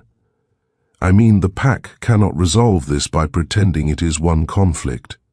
It is three, a political bond, a blood bond, and a power that may not answer to either. Seraphine spoke first. Then the answer is containment. Lyra's expression sharpened, dangerous. Kyle felt it in the bond before he heard the intake of several warriors who understood at once what containment meant. The elder turned to Seraphine. Perhaps, Kyle's voice cooled by a degree. No. The old woman looked at him without blinking. Then prepare for challenge, Alpha. Because if the pack cannot contain the instability will invite those beyond us to test whether you can. Kyle had already accepted that. But accepting something in the privacy of his mind and hearing it named before the council were different forms of commitment. Lyra heard it too. He felt the understanding move through her. War was no longer threat. It was logistics. Seraphine saw the same thing, and with the ruthless intelligence that made her terrifying, said, Then let it be known before dawn that the Alpha remains bound to his lunar, and that any threat to this territory will be met with blood. It was a masterful move. It forced Kyle into a trap. Accept publicly and preserve the image long enough to keep enemies uncertain, or reject publicly and invite immediate predation. He should have accepted. Every instinct trained by leadership told him so. Instead, he looked at Lyra. She met his gaze with fury, exhaustion, and the faint, dangerous light of awakened power moving behind both. If he accepted Seraphine's terms, even tactically, he would put Lyra back into silence in the very moment she had stepped out of it. He had done that once already. He would not do it again. No, he said. The grounds froze. Seraphine's control finally cracked in a visible line through her face. You would hand our enemies your throat. I would rather fight them honestly than rule this territory by burying what stands in front of me. The bond surged. Every wolf in the clearing felt it. And because they felt it, because some truths arrive before understanding can stop them, the pack saw what Kyle himself had only fully understood tonight. He was no longer merely attached to Lyra. He was already lost to her. That was the moment dominance changed shape. It was no longer the dominance of a king imposing order. It became the far more dangerous dominance of a man willing to reorder the world around a truth he had finally stopped denying. Lyra felt that realization too, and for the first time since he had found her in the forest, fear passed through the bond from her side. Not fear of him, fear of the scale of what he was prepared to do. He stepped closer, voice low enough that only she heard. Say you want me to stop. Her eyes lifted to his, bright with anger, and something much more fragile beneath it. And if I do, I stop. That answer shook her more than command ever could, because it meant the choice had moved, because it meant he was giving her the power to halt something he had already begun reshaping with his own hands. Her breath caught, the bond tightened, listening, and she did not say it. Chapter 16. The First Challenge. The horn sounded before dawn. Low, long, foreign, every wolf in the central grounds turned toward the eastern border as one. The sound rolled over the packlands with the heavy warning note that never meant curiosity and always meant test. Seraphine closed her eyes for half a second, as if the universe had proved her right too quickly even for satisfaction. When she opened them again, her gaze found Kyle with cold precision. They smelled it. Kyle did not answer, because he was already issuing orders. Scouts east, inner circle to arms. Border guards doubled. No one leaves central grounds without command. The pack sprang into motion because whatever else had fractured, training still held. Warriors moved fast, elders regrouped, messengers broke in every direction. Kyle turned to Lyra. "You stay here." She stared at him. "No." The answer came before he finished meaning the command. "Lyra, no." Her voice was lower now, but stronger, and the old deference had burned away completely. "You don't drag me into the center of this. Wake something in me your pack will fear. Tell the entire territory the truth, and then put me behind walls while you bleed for it." The bond surged, wild approval from his side, sharper resistance from hers. He knew she was right. That didn't make it easier. Seraphine approached before he could answer, warriors falling aside for her because the mark on her throat still carried force even in fracture. "Take her to the inner keep," she said. "If the border challenge is as immediate as it sounds, the last thing this pack needs is an awakened unknown standing visible when fear is highest." Lyra's expression turned glacial. "Say containment to my face this time." Seraphine did not flinch. "I'm saying survival, and I'm hearing fear." Kyle stepped between them before the exchange could become something worse. "Enough. Lyra doesn't go anywhere under guard." Seraphine's eyes narrowed. "Then you are choosing risk again." Kyle looked at her directly. "I have not stopped." He turned back to Lyra. "You stay near me." She held his gaze for a long beat, then nodded once. Not obedience. A negotiated refusal to vanish. That was the best he was getting. The Eastern scouts returned faster than expected, which told Kyle everything before they opened their mouths. A fast return meant the enemy had not bothered with subtlety. A border pack delegation had crossed the line openly. Not raiders, not yet. A formal challenge party. The wolves gathered in the central grounds understood the significance immediately. This was not just opportunism, this was theater. Rivals had smelled weakness and decided they wanted witnesses when they tested the throne. Kyle welcomed them inside the boundary. Several elders protested at once. He overruled all of them. If they came to smell blood, he said, "Let them do it where I can see their faces." That was the sort of answer that reminded the pack why he had ruled uncontested so long. Crisis had a way of burning hesitation out of him until only the blade remained. The challenge party arrived with sunrise. They were led by Alpha Tarek of the Stone Hollow borderlands, a man Kyle knew too well, broad, silver-eyed, disciplined in the public way dangerous men often are, his politeness always balanced just above insult. Behind him came 6 wolves and 1 elder woman whose function was obvious. Witness, record, carry the truth home with ceremonial weight.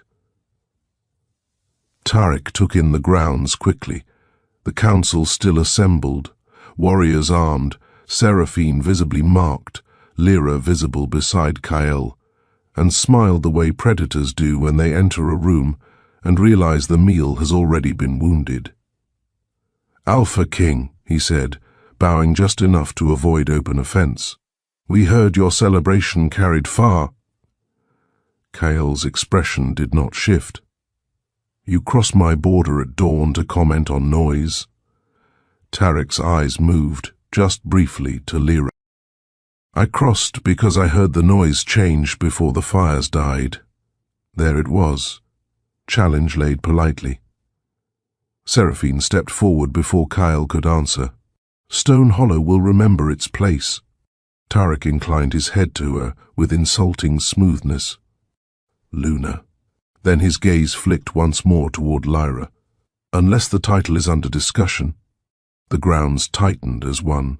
Kael's voice dropped into iron. Choose your next words carefully. Tarek smiled again, smaller this time, because he had gotten what he came for, confirmation through reaction that the fracture was real. Then let me be plain, he said. Stone Hollow has no interest in your private arrangements. We are interested in whether your border remains defended by one throne or divided by 3 claims. Lyra felt the pack recoil from the phrasing. 3 claims. Alpha, Luna, something else. The awakened power within her stirred again, less like panic now and more like instinct offended by being named as commodity. Kael answered with lethal calm. You are looking at my border. Tarek's eyes returned to Lyra. Am I? That was the moment the first real test arrived. Not swords. Perception. If Kael denied her publicly now, he might regain strategic ground. If he acknowledged her, he widened the fracture in front of an enemy pack. The old Kael would have chosen the cleaner path. The man standing here now did not. Yes, he said. The word dropped into the grounds like judgment. You are looking at one of the reasons this territory still has a future. Tarek stilled. So did Seraphine. So did half the pack. Lyra felt the impact of it not through the wolves, but through the bond itself, which tightened so hard for one sharp second that her heart physically hurt. Tarek recovered first, because men like him always recover quickly enough to remain dangerous. Then perhaps your future is more unstable than rumor suggested. Kael took one step forward, and the entire challenge party adjusted unconsciously. That was what power looked like when it was clean. Perhaps, he said, but if you came here hoping weakness has made me slow, test that assumption with your body, not your mouth. The elder witness from Stone Hollow looked almost pleased now. This had become worth recording. Tarek's expression sharpened. Then grant ritual challenge. The grounds erupted in protest. Elders, warriors, Seraphine, all at once. Because ritual challenge here, now at dawn after a public fracture, would give Stone Hollow exactly what it wanted. A spectacle that travelled beyond both packs before noon. Kael raised one hand. Silence snapped back down. He considered Tarek for a moment. The old instinct would have been to refuse and preserve structure. Instead, he said, accepted. The entire clearing went still. Lyra turned to him so sharply the bond nearly burned. What are you doing? Ending this quickly? That's not quick, she said. That's blood for politics. It's blood, so they stop thinking they can come for you. Then he looked away and addressed the grounds. Ritual circle. Witnesses only. Everything moved. Stone marked in the earth. Warriors clearing space. Elders arranging formal position. Seraphine standing rigid with fury she had no legal way to interrupt. Tarek removing his outer coat with the smoothness of a man who believed the fight itself might matter less than what it exposed. Lyra stood unmoving. The awakened power inside her sharpened with every beat of her pulse. He was doing this for the territory, for dominance, for message, and for her. That last truth frightened her more than the challenge itself, because if he bled publicly now in defense of what he had chosen to say aloud, the pack would never again be able to pretend she was incidental. The circle closed. Kael entered it. Tarek followed. Ritual law required no weapons and no shifting unless mutually agreed. This would be blood and bone, king against rival Alpha in full witness before 2 packs, and a dawn already poisoned by rumor. The old woman from Stone Hollow began the formal invocation. Lyra barely heard it. The bond had gone razor-sharp, every line of Kyle's body transmitting through her with punishing clarity. She felt his focus settle, cold and exact. She felt the part of him that became most dangerous when stripped of every distraction. Tarek moved first, fast, disciplined. Kyle met him harder. The impact of the first strike cracked through the circle like split timber, and the pack exhaled as one. Tarek was strong, but Kyle fought as if something more intimate than pride had entered his bloodstream. Every movement was controlled brutality, every strike calculated to end the contest rather than impress the witnesses. That should have been enough. It wasn't. Because Tarek wasn't there to win by strength alone, he was there to expose fracture. "Does she watch all your battles this closely?" The words were for Lyra. Kyle hit him hard enough to drop him to one knee. "Speak to me," Kyle said, voice low and murderous, "or lose your teeth learning." Tarek rose, grinning red. There it is. And Lyra understood in the same instant Kyle did. This wasn't only about victory. It was about forcing public emotional reaction from the Alpha King, making him reveal whether his discipline held when Lyra was used as pressure point. Too late. The pack had already seen enough. Tarek came again, dirt and blood and strategy all over him. He drove Kyle backward by half a pace, then turned the line of his attack just enough that the next, feint opened toward Lyra's side of the circle. Warriors moved instantly, but Lyra's awakened power moved faster. The council fire from earlier was gone, yet the dawn light itself seemed to shiver. The earth under the ritual circle groaned, not breaking, but rising slightly, as though something beneath it had recognized threat and objected. Tarek faltered. That single falter gave Kyle the opening. His fist landed once, then again, then drove Tarek to the ground with enough force that no one mistook the outcome. When Kyle pinned him there, one hand at his throat, the ritual circle knew its winner before the old witness could speak the formal words. But the formal words came anyway. Stone Hollow yields. The pack exhaled. Kyle rose. Blood darkened his mouth. His knuckles were split. There was a cut at his brow and something harder in his eyes than before he entered the circle. He did not look at Tarek first. He looked at Lyra. The pack saw that too, every last one of them. That was the second law he broke that day. The first was choosing truth over appearance. The second was letting the pack witness what had become the center of his instinct. Tarek saw it from the ground and laughed again, though it hurt him. "You already lost," he said. "You just haven't counted the ways yet." Kyle turned back slowly. "Get out of my territory before I give the elders a lesson in how challenge law ends when I'm in a bad mood." Tarek rose, wiping blood from his mouth, and signaled his wolves. But before he turned, he looked once at Lyra. Not lust, not admiration, something more dangerous than either. Recognition. He had seen power, and now the world beyond the pack would hear of it. Lyra knew it. Seraphine knew it. Kyle knew it. Chapter 17. What awoke? The grounds did not settle after Stone Hollow left. If anything, the victory made the fracture clearer. Kyle had defended the pack. He had humiliated a rival. He had done what an alpha should do, and still the pack looked at Lyra as if dawn had risen around a different center.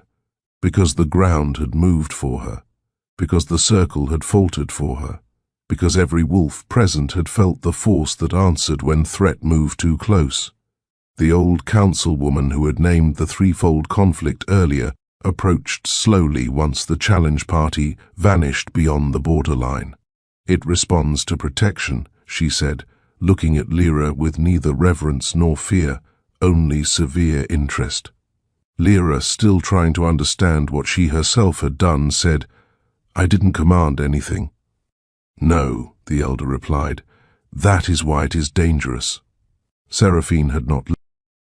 She stood apart from the others, cloak gathered close, mark visible. expression unreadable to anyone who did not understand ambition under pressure. Kyle understood it too well now. She had lost ground publicly. That did not mean she had lost the war. The smart enemy rarely fought hardest in the first battle. Kyle went to Lyra only after ensuring the grounds held. When he stopped before her, close enough to matter, the pack tried very hard not to look like it was watching. Lyra looked at the blood on his mouth before she looked at his eyes. "You shouldn't have accepted that challenge." His answer came easy because it was true. He would have pushed until I did. You could have ended it with command and taught the border packs that rumor is enough to rattle me. That frustrated her because it was reasonable. He saw it in the brief flicker across her expression. "You are making everything bigger," she said. He held her gaze. It was already bigger. We were the ones pretending otherwise. That old honesty again, brutal and late. Her eyes moved, just once, to the cut at his brow. "You're bleeding." "I've had worse, I know." The words came out quieter than she intended, and the knowledge in them settled between them with dangerous intimacy. She knew how he healed. She knew how pain sat on him. She knew him in ways that had no right to still matter after what he had done. Kyle heard it all in the single sentence. Before either of them could step too far into that silence, Seraphine approached. The grounds reacted to her like a held breath. She stopped at exactly the distance required to make this public without making it vulgar. "The council reconvenes at dusk," she said. "By then the border rumor will have traveled. By tomorrow night we will know who still stands with you and who stands with the law."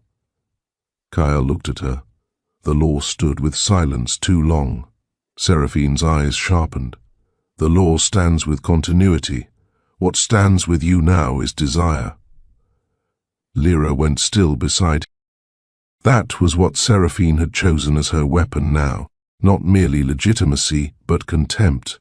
Reduce the bond to hunger, reduce truth to weakness, reduce Lyra to the wound that made a king irrational. Kyle answered before Lyra could. "You mistake obsession for blindness." It was a startling word, not because he had denied it, because he had named it without flinching. Seraphine heard it, and something very small and very real broke behind her eyes before she mastered herself again. "Then may it destroy you thoroughly." She turned and walked away, and this time more wolves followed her. Not many. Enough. Lines were becoming visible now. By midday the territory would know it was choosing between structures, not just loyalties. Lyra watched Seraphine leave, then said quietly, "You should not have said that." He looked at her. "Which part?" Her expression tightened. "The part where you made yourself easier to predict." Kyle almost smiled, but there was no room for softness in the shape of the day. "I said it because she already knew." The bond shifted again, not in response to Seraphine this time, from within Lyra. The elder noticed before Kyle did. "It grows when the truth sharpens," she murmured. Lyra looked at her. "What does?" The elder's face remained severe. "Whatever answered you this morning." Kyle heard the risk in the woman's tone. Not superstition, recognition, moon blood or no moon blood. If the pack began to believe Lyra held a form of power outside rank and law, then the political fracture would become spiritual too. Wolves would not merely choose sides, they would choose meanings. And meaning started wars faster than borders did. He made the decision at once. She does not remain here. Lyra's head turned sharply. "Excuse me?" He did not soften it. Dusk Council becomes a trap the moment enough wolves decide your presence is either miracle or threat. I won't have you surrounded by both. Your solution to danger is still to move me like an object. My solution is to keep you alive until I can break the rest of this cleanly. The answer struck her silent for one hard beat. Then she said, "You don't to break the world around me and call that care." Kyle took the blow because it was deserved. Then he said, "Come anyway." The bond tightened with the force of the choice he was handing her. She hated that he had started doing that. Hated it more because it worked. The elder woman intervened before pride could sharpen them both into stupidity. "He's right about one thing," she said. "By dusk, some will want to worship what awakened in you. Others will want it caged. Neither is safety." Lyra looked from the elder to Kyle and back again. "And where exactly do you plan to take me that the pack can't reach?" Kyle answered without hesitation. "The North Sanctuary." That changed everything. Even the elder's expression shifted. The North Sanctuary was older than the current pack, a place in the upper cliffs where law had once been made before the pack solidified around crown and territory. It was neutral ground in theory and dangerous ground in practice. Few wolves went there because old things were said to linger around it. Not ghosts, not nonsense, but older instincts and rituals that made rank feel flimsy. Lyra understood immediately what he was doing. He was not merely hiding her. He was taking her somewhere the awakened power might be understood before the pack tried to define it for her. The realization moved through the bond like heat, and that, perhaps more than anything else that day, made her afraid to trust. Chapter 18. The North Sanctuary. They left before noon with only 3 wolves besides them, the old councilwoman, because Kyle insisted he needed someone who understood what old law might make of awakened power.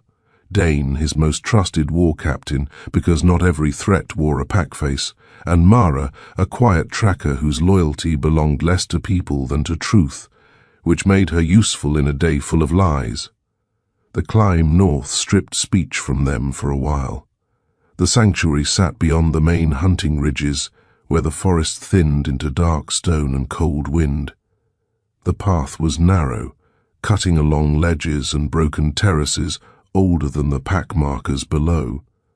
By the time they reached the upper cliffs, the territory looked different from above, less like something governed and more like something borrowed.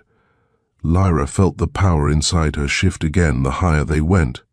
Not stronger exactly, more attentive, as if the place recognized what had awakened.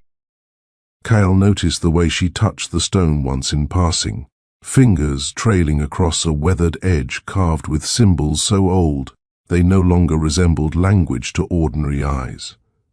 "You feel it," he said. She did not deny it. "Yes." "What does it feel like?" Lyra searched for words and hated that he deserved any answer.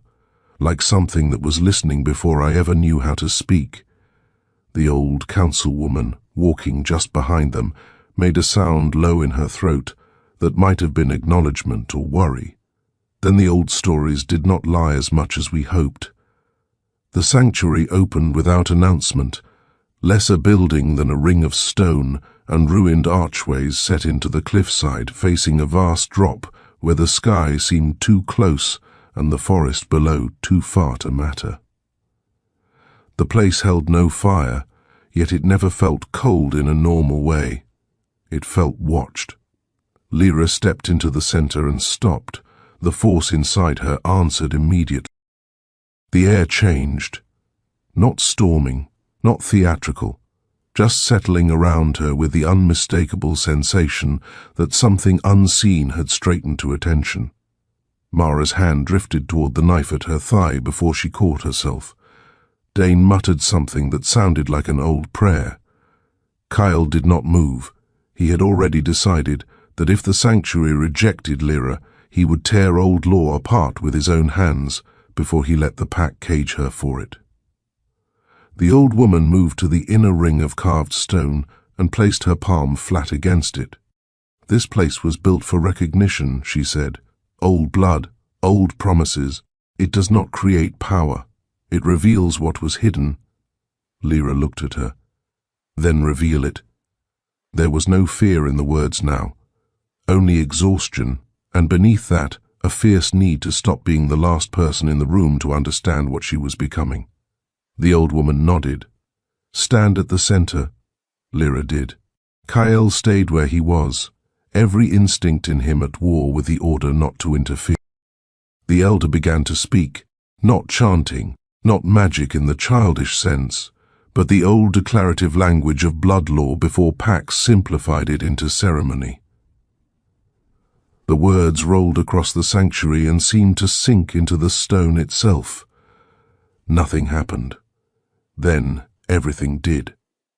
The wind shifted first, circling inward instead of outward. The carved symbols around the ring darkened as if dampened from within. Lyra's breathing changed, deepening suddenly, and the bond between her and Kyle snapped into blinding clarity. He felt her, not just emotion, not just pain or anger or tension. Essence. It was like touching moonlit water with bloodied hands and realizing the water had always known your true name. Lyra gasped, not in fear, but in recognition so strong it hurt. The old woman's voice remained steady, though strain entered it now. Blood of old watch, blood of witness, blood that bends when truth is denied. Name yourself. Lyra's answer came without thought. Lyra Vale. The symbols flashed, white, not fire, not lightning. Something older and cleaner than either. Kyle took a step forward instinctively, but Dane caught his arm with enough force to stop him. If you break the circle now, you may break her with it. Kyle shook him off without violence, but he did not move again. He could not. Dane was right. The old woman spoke again. What answers you? Lyra's eyes closed. When she answered, her voice no longer sounded like it came from fear or injury, or even from the pack that had shaped her. It sounded like it came from somewhere the pack had forgotten. Witness. The word hit the sanctuary like impact. The carvings flared brighter. Mara actually stumbled backward. The elder woman exhaled hard, as though a truth she had hoped not to confirm had just risen and stood before them. Moonblood of witness, she said, almost to herself. Gods have mercy. Lyra's eyes opened. Kyle had never seen them like that. Still Lyra's, still fierce, still carrying all the damage and hardness of who she had become, but lit from somewhere deeper now, like the truth inside her had finally found a shape the world could not force smaller. The circle dimmed slowly, the wind loosened, and the sanctuary settled. Lyra remained standing, but when Kyle reached her this time, she did not stop him. His hand closed around her forearm, solid and warm and very human against everything else. Are you hurt? She looked at him strangely, almost as if his question came from very far away. Then some of the sharpness in her gaze gave way, and she said, No. The old woman approached with reverence held carefully inside discipline. You are witness blood, she said. Old law responded to truth through your line. That is why silence damages you more deeply than most wolves. That is why hidden fracture pulls at you until it bleeds. Lyra absorbed that in silence. Kyle understood what it meant faster than he wanted to. It meant he had not simply hurt a woman who loved him quietly. He had committed the one kind of violence her blood would always register most deeply, the violence of truth denied while power rearranged itself around the denial. The weight of that nearly drove him to his knees. Lyra saw the realization move through him. She felt it through the bond before his face could hide it. And to his surprise, that did not satisfy her. It wounded her all over again, because now he knew. And knowledge this late was its own cruelty. The old woman continued, because mercy was not the point of truth. Witness blood is rare because it is difficult for packs to tolerate. Structures built on silence eventually turn against it. Packs try to bury it, marry it into weaker lines, or turn it into myth. Lyra laughed once, sharply and without humor. So I was born to be inconvenient. No, Kyle said. Everyone looked at him. He didn't care. You were born to make lies expensive. The bond tightened so hard it almost hurt. Lyra looked away first, toward the vast drop beyond the sanctuary, because the words had reached too far in. Dane broke the silence next, practical as always. If Stone Hollow carries news of this, every border pack with ambition will move. Some will want alliance, some will want proof, some will want her dead before the pack can rally around what she is. Mara nodded once, and some inside our own territory will think the same. Seraphine, none of them said her name first. They didn't need to. Kyle said it anyway.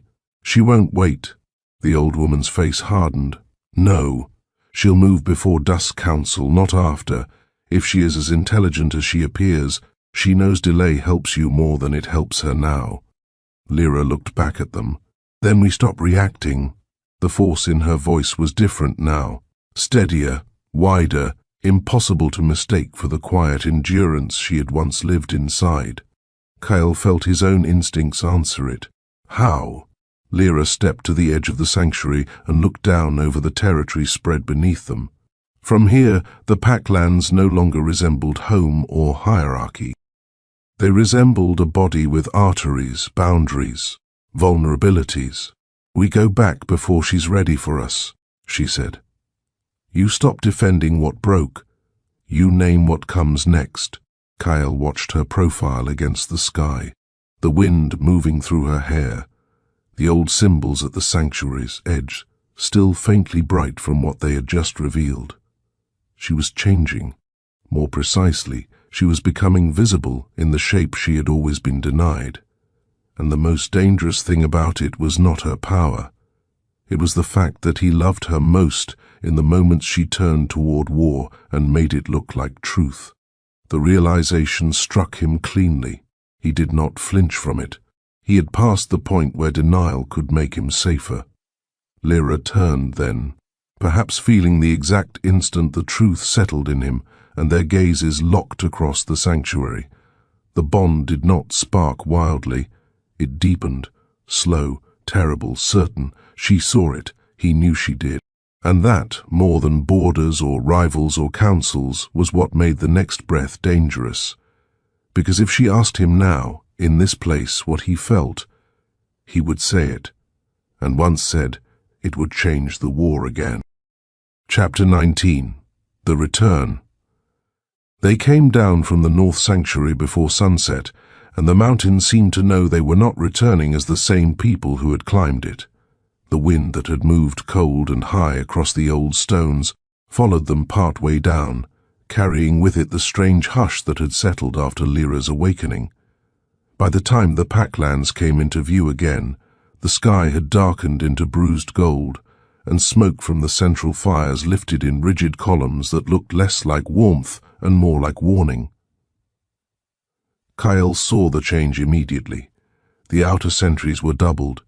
No hunting parties moved freely through the lower groves. The central grounds had been reorganized with military precision, which told him Seraphine had not wasted a single hour. She had done exactly what he expected a dangerous Luna to do. After losing ground publicly, she had turned uncertainty into structure and structure into loyalty. Dane, walking 2 paces behind, muttered, "She moved faster than most alphas would." She had reason, Kyle said. Lyra heard the answer and did not miss its meaning. Seraphine had been humiliated in front of the pack, but humiliation by itself did not make a leader dangerous. Being underestimated did. And Kyle had no intention of pretending the woman he had marked was foolish enough to break under pressure. As they crossed the lower ridge into full view of the central grounds, the first horn sounded. One note, long and hard. Every wolf on the grounds turned. The sight of Kyle returning with Lyra at his side struck the territory like a stone dropped into still water. The reaction spread in visible rings, warriors straightening, elders rising, younger wolves going very still as instinct warred with discipline. Seraphine stood at the center of the council ring, exactly where Kyle knew she would be, lit by firelight and shadow, the mark at her throat no longer a fresh wound, but a public weapon sharpened by use. She did not look relieved to see him. She looked prepared. That was worse. Kyle did not slow. Lyra matched him stride for stride, and that alone shifted the shape of the return. She was no longer following him into the center of danger. She was entering it beside him. The pack felt that. Seraphine felt it too. When they reached the council ring, she spoke before any elder could claim the moment. "You left as Alpha," she said, her voice carrying across the full grounds with polished control. "You return with a rival claim at your side, and an entire territory forced to wait while enemies scent weakness at our borders. Tell me, Kyle, should they call that leadership or obsession?"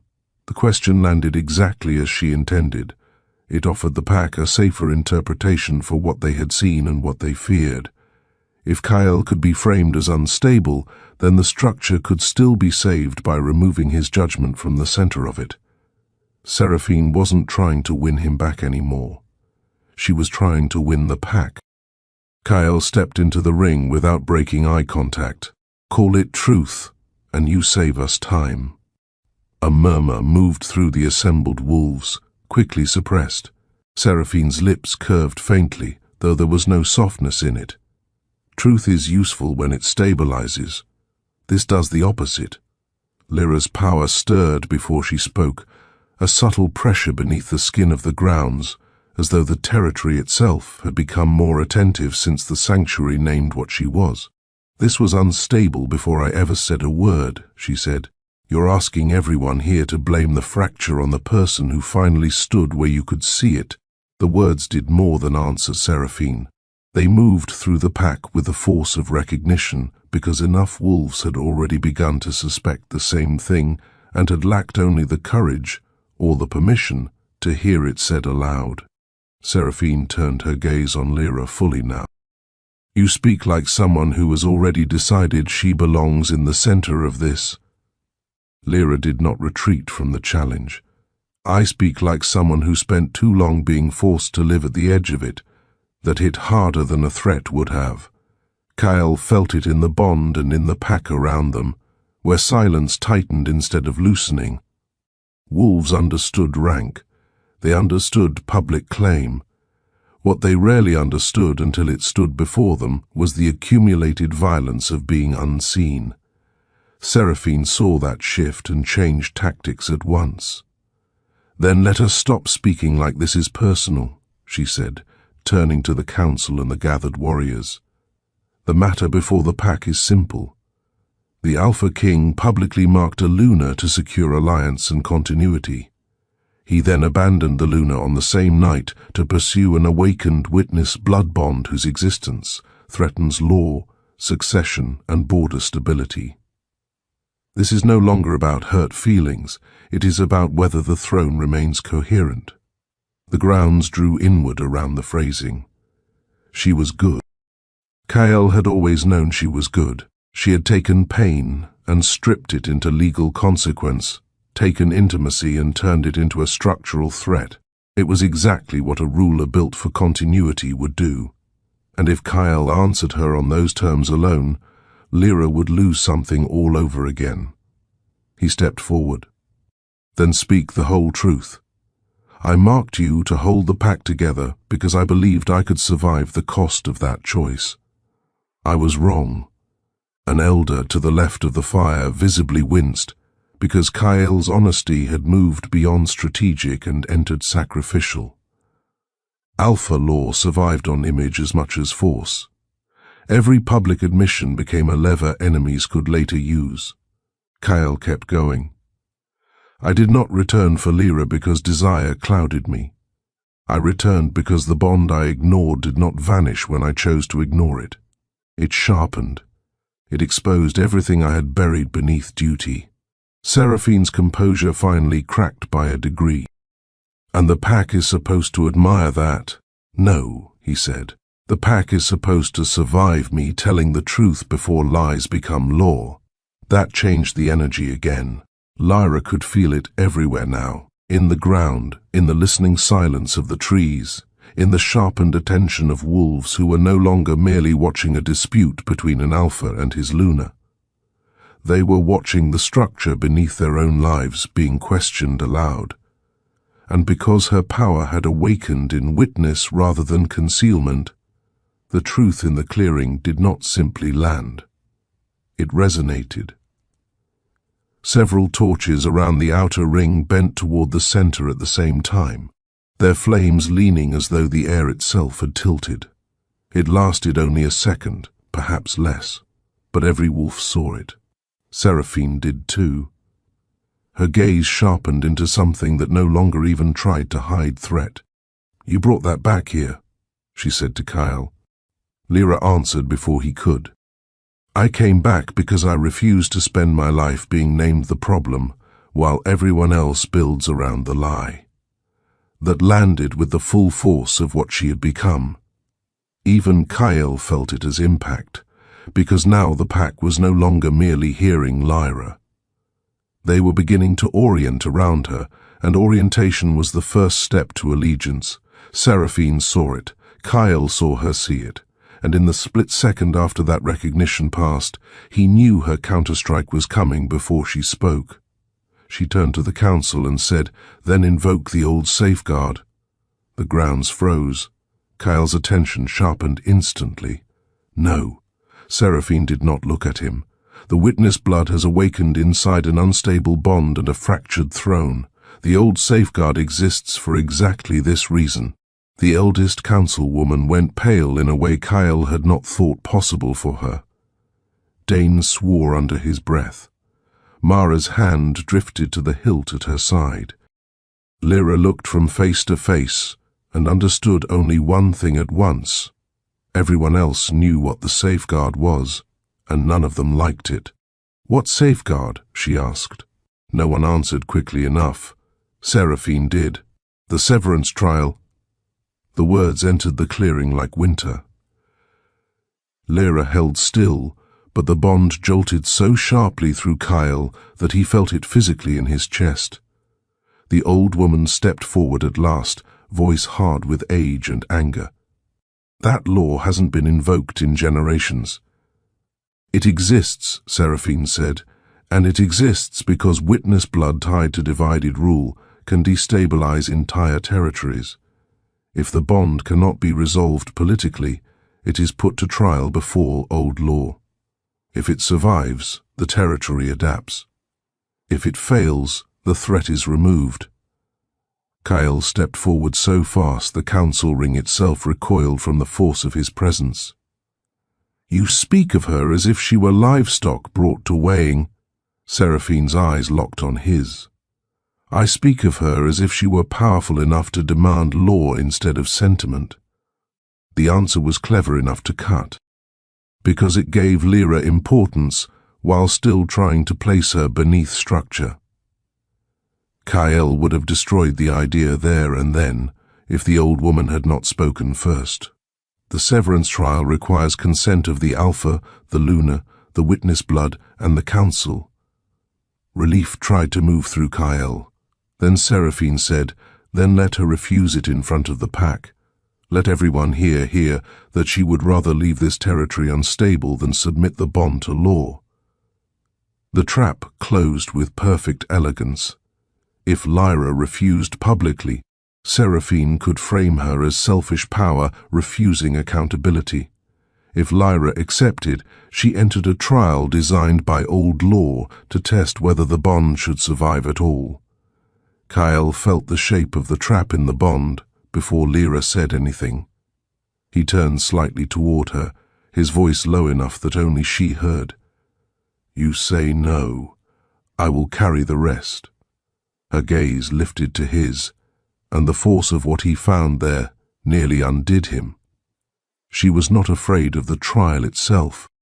She was afraid of what refusing it would make the pack believe, because she understood them now, understood that witness without courage became another kind of silence. "I'm tired of being judged by what I avoid," she said quietly. The bond tightened. "No," he said. "It came too hard, too fast. The entire ring heard it. Seraphine's expression changed minutely because she had just won something even without the trial. The pack had heard the Alpha King reject procedure in defense of one woman. That alone would widen the fracture. Lyra looked at him, something fierce and wounded crossing through her gaze at once. "You don't get to command me out of the test just because it scares you." Kyle did not care who heard what came next. "It does more than scare me." Silence fell, deep, dangerous. And when he continued, the words came from too far inside him to be called tactical anymore. "It threatens the one thing I am no longer willing to lose." The confession hit the pack harder than a challenge horn. Seraphine closed her eyes for half a second. The old woman looked as if history itself had grown inconvenient. Lyra felt the truth of it through the bond, and nearly hated him for the timing, for the lateness, for the fact that he had waited until the world was burning to say what could have changed everything before blood and law got involved. But she did not step away. That was the part that terrified him most. She turned to the council. "Explain the trial." Kyle's voice dropped into iron. "Lyra," she did not look at him. "Explain it," the old woman answered, because old law does not wait politely for comfort. The severance trial was created when witness blood bonds threatened succession wars. The Alpha, the Lunar, and the witness stand before old law. Blood is called, truth is called, power is called.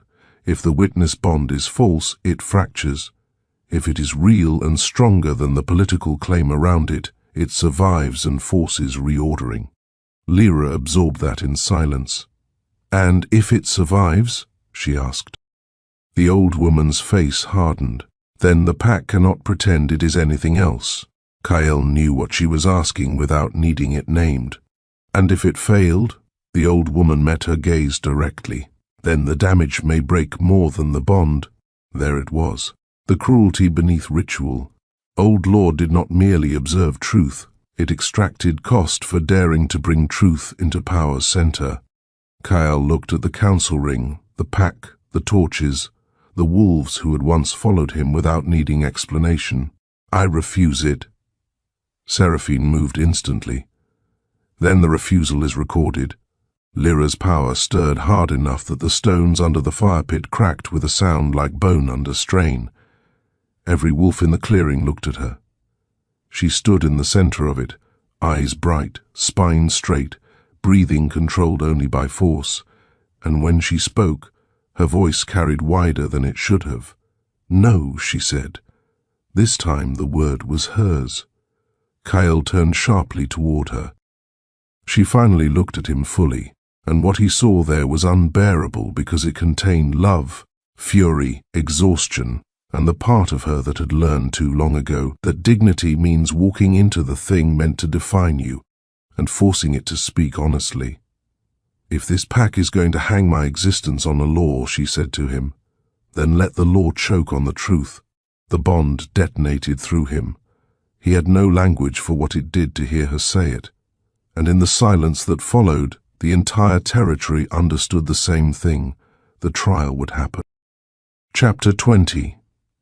The Severance Trial.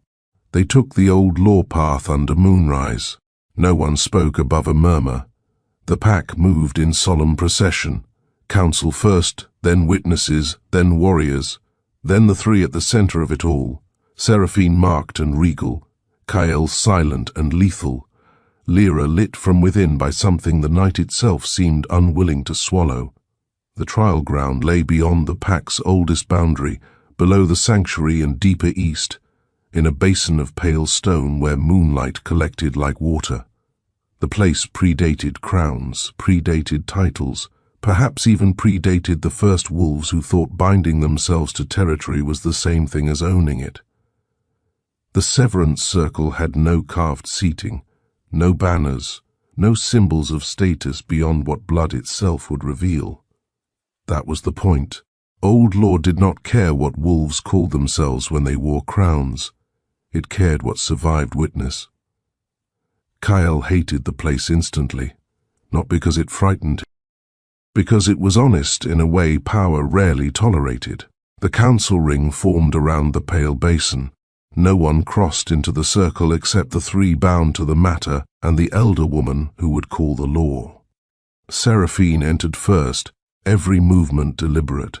She wore no cloak now. She wanted the mark visible, wanted the moon to catch on it, wanted the pack to remember that blood had already chosen publicly once.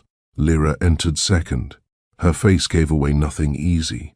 Kyle could feel the force moving inside her with increasing pressure, not wild but alert. The ground responded faintly beneath her steps, small vibrations through the pale stone that the untrained might have missed, and the old wolves definitely did not. Kyle entered last. He hated that too. It made him feel as though he was coming late into his own life. The old woman stood at the edge of the circle and opened her palm with a ritual blade. Blood fell onto the stone. Old law hears. The wind changed. The entire basin seemed to lean inward. Political bond stands, she said, turning toward Seraphine. Witness bond stands, and this time her eyes moved to Lyra and Kyle both. Claim of fracture is made, claim of truth is made. Let blood answer what law cannot soften. A shallow bowl of dark stone was placed at the center. Seraphine bled first, a clean line across her palm, blood falling steady and controlled. Kyle bled second. His blood struck the bowl harder. Lyra stepped last. When her blood hit the stone, the basin reacted. Moonlight thickened, no metaphor, no illusion. The pale surface of the circle took on a brighter sheen, as though the night had inhaled. A wave moved through the gathered wolves. The old woman's expression gave away nothing, but Kyle saw the tension in the tendons of her hand. The law had just answered before the first question was even asked. Seraphine saw it too, and for the first time there was something close to urgency in the way she stood. The old woman raised both hands. Truth first. Alpha-King Kyle Draven. Which bond do you deny? The trial was cruel by design. It did not ask what he loved. It asked what he would cut. Kyle looked at Seraphine first because justice required it. She held his gaze with unflinching strength, and he saw in her not villainy, not weakness, but a woman standing inside the destruction of her future and refusing to collapse simply because a man had failed her publicly. Then he looked at Lyra. The world narrowed. He could not answer around her. I deny the lie that the political bond settled what already existed. The basin flashed. The old woman did not react. Lunar Seraphine of the Northern Ridge. Which claim do you deny? Seraphine's voice did not shake. I deny that an unmarked witness bond can stand above a marked lunar bond and still leave a pack whole. The basin pulsed again, but this time the reaction was different. Tight, resistant, neither full acceptance nor rejection. The old woman turned to Lyra last. Witness blood Lyra veil. Which bond do you deny? Every wolf in the basin leaned into the silence. Lyra looked at Kyle, then at Seraphine, then at the moonlit bowl between them. When she spoke, her voice carried farther than the circle should have allowed. I deny the belief that truth should always come after power. The basin exploded with light. Wolves recoiled. Several fell back a step. Even the warriors at the outer ring broke discipline for the first time that night. Kyle felt the blast through the bond like something sacred and furious had just risen to its feet. The old woman's voice cut through the shock. Second witness, let power answer. Seraphine moved first. Her lunar mark burned dark, and the basin responded by lifting a narrow ring of shadow around her, structured and elegant and lethal in the way political power always wants to be. It did not attack. It enclosed. It sought to define space, to create center, to say this belongs here and that does not. Lyra felt its intent before it reached her. Then her own power rose. Moonlight did not enclose, it widened. It moved like water, and truth had remembered they belonged to the same God. The pale force spread beneath her feet and bent toward the shadow ring without striking it directly. Instead, it revealed it, showed every wolf present the difference between law used to contain and witness used to expose. The ring around Seraphine strained. Kael understood with sudden clarity that this was the true nature of the conflict. Seraphine's power organized. Lyra's revealed. One made structures, the other made structures tell on themselves. No wonder packs feared witness blood. The old woman's voice came again, harder now, because the trial had entered dangerous territory. Final witness, let the bonds answer each other. Kael felt it before it happened, the political mark at Seraphine's throat, and the witness bond between him and Lyra lit at the same time, two currents moving through one body and refusing to remain separate. Pain tore through him. He stayed standing. Seraphine's breath broke sharply as the marked bond pulled at her from one side and the law's demand pulled at her from the other. Lyra swayed once, and Kael moved instinctively, but the old woman shouted, "Do not touch her." He stopped by violence to himself. The bond between him and Lyra surged, and this time the basin did not merely reflect it, it recognized it. Moonlight struck upward in a narrow column that surrounded them both, not touching, not claiming, but holding them in witness no law could reduce. Seraphine cried out then, the first real sound of pain she had made all night, because the truth had finally become unbearable. The marked political bond existed, but it did not sit at the center of him.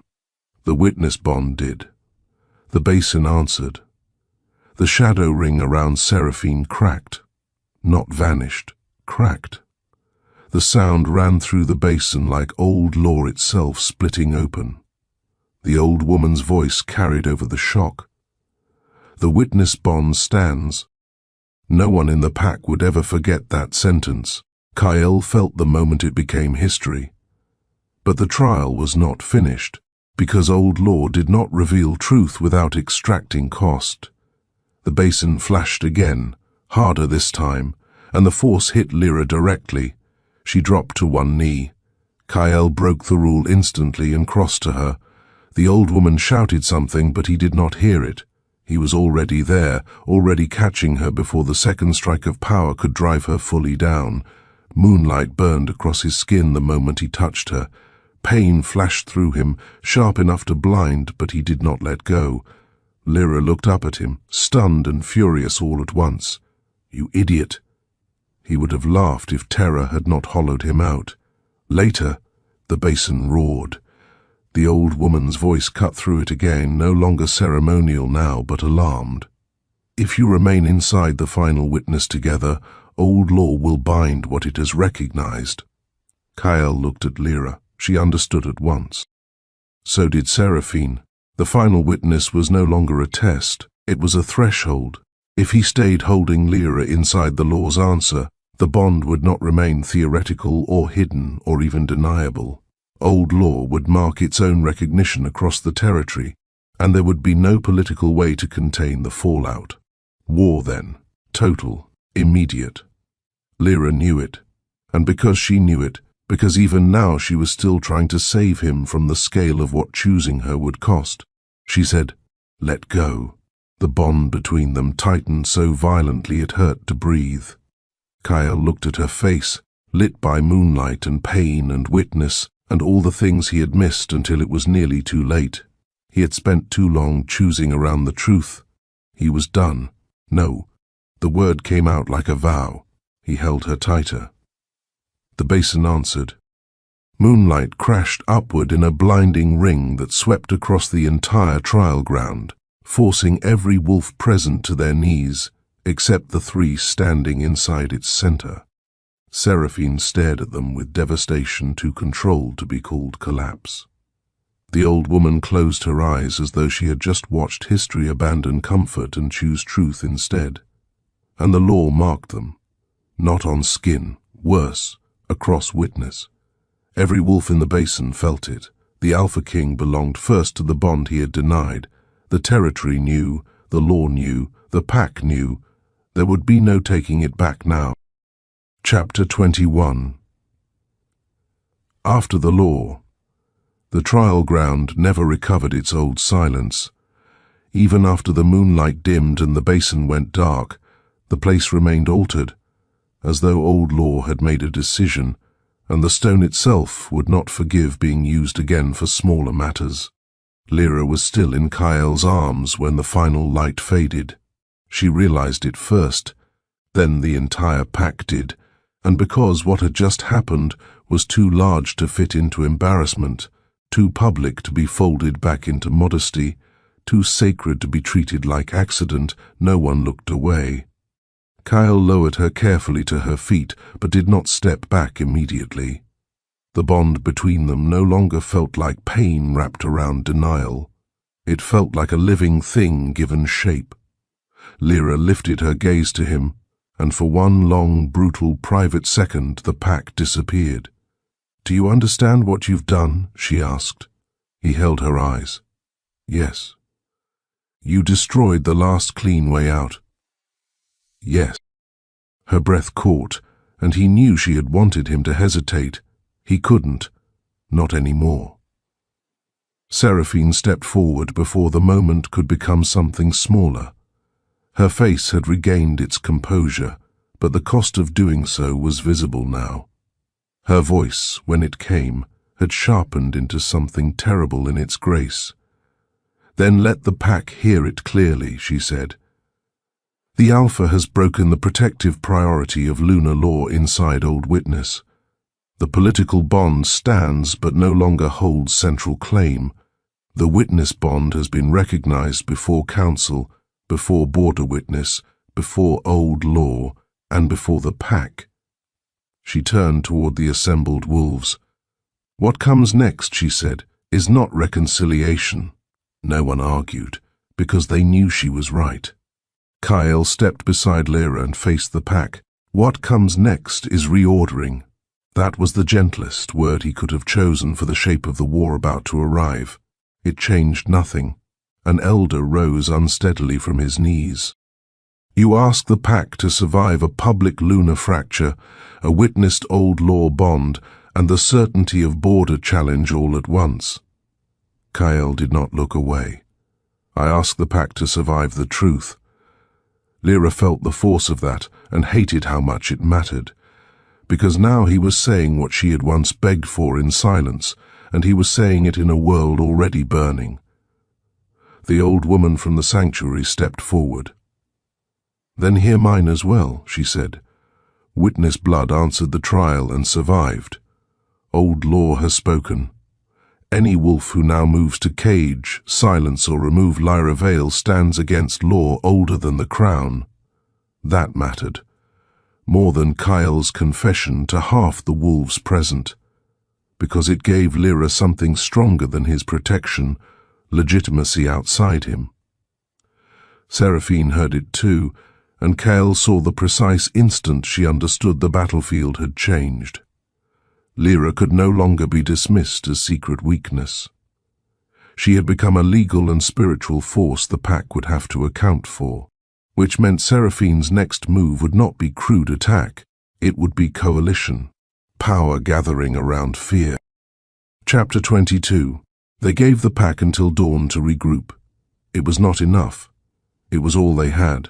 The central grounds emptied in disciplined waves, but the silence left behind was anything but peaceful. Orders moved, messengers rode, outer sentries tripled, elders split into visible factions. The air itself seemed to vibrate with the knowledge that every neighboring territory would soon hear enough truth to make decisions of its own. For the first time since the trial, Kyle and Lyra found themselves briefly alone in the inner stone terrace above the council grounds, a place neither fully private nor fully public, which felt fitting given what had become of them.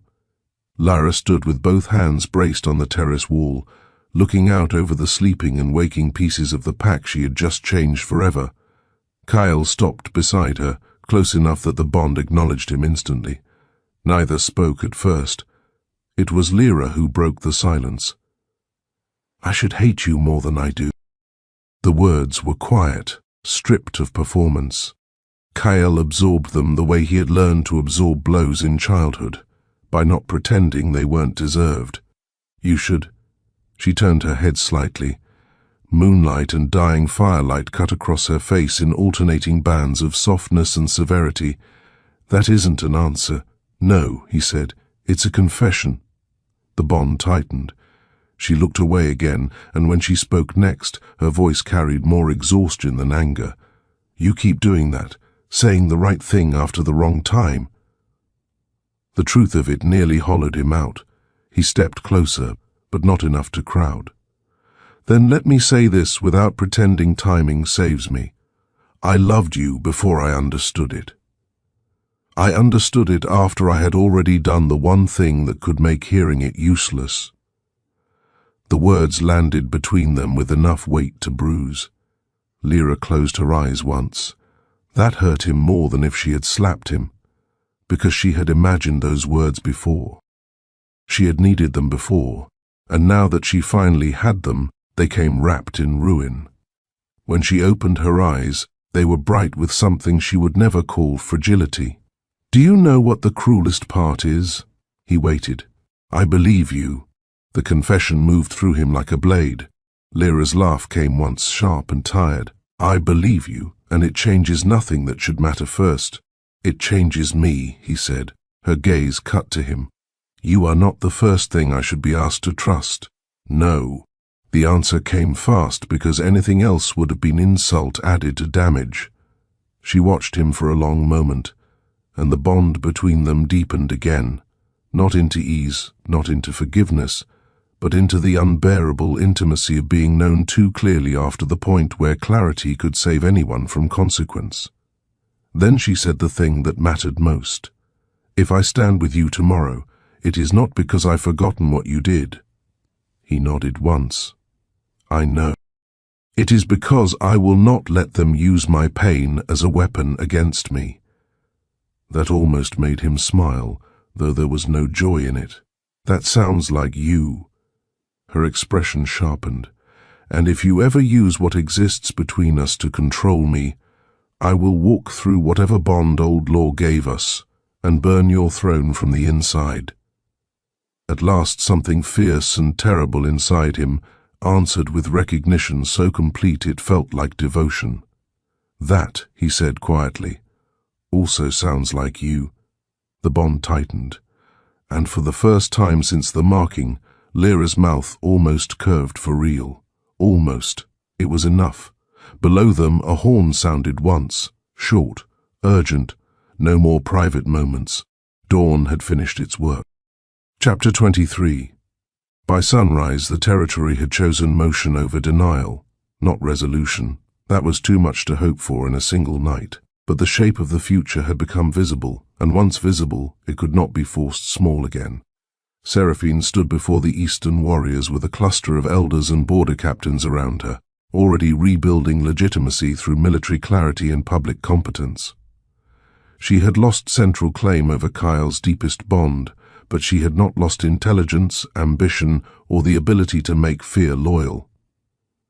Kyle saw at once that she was becoming something even more dangerous than a rejected Luna. She was becoming a rival power center, and Lyra saw it too.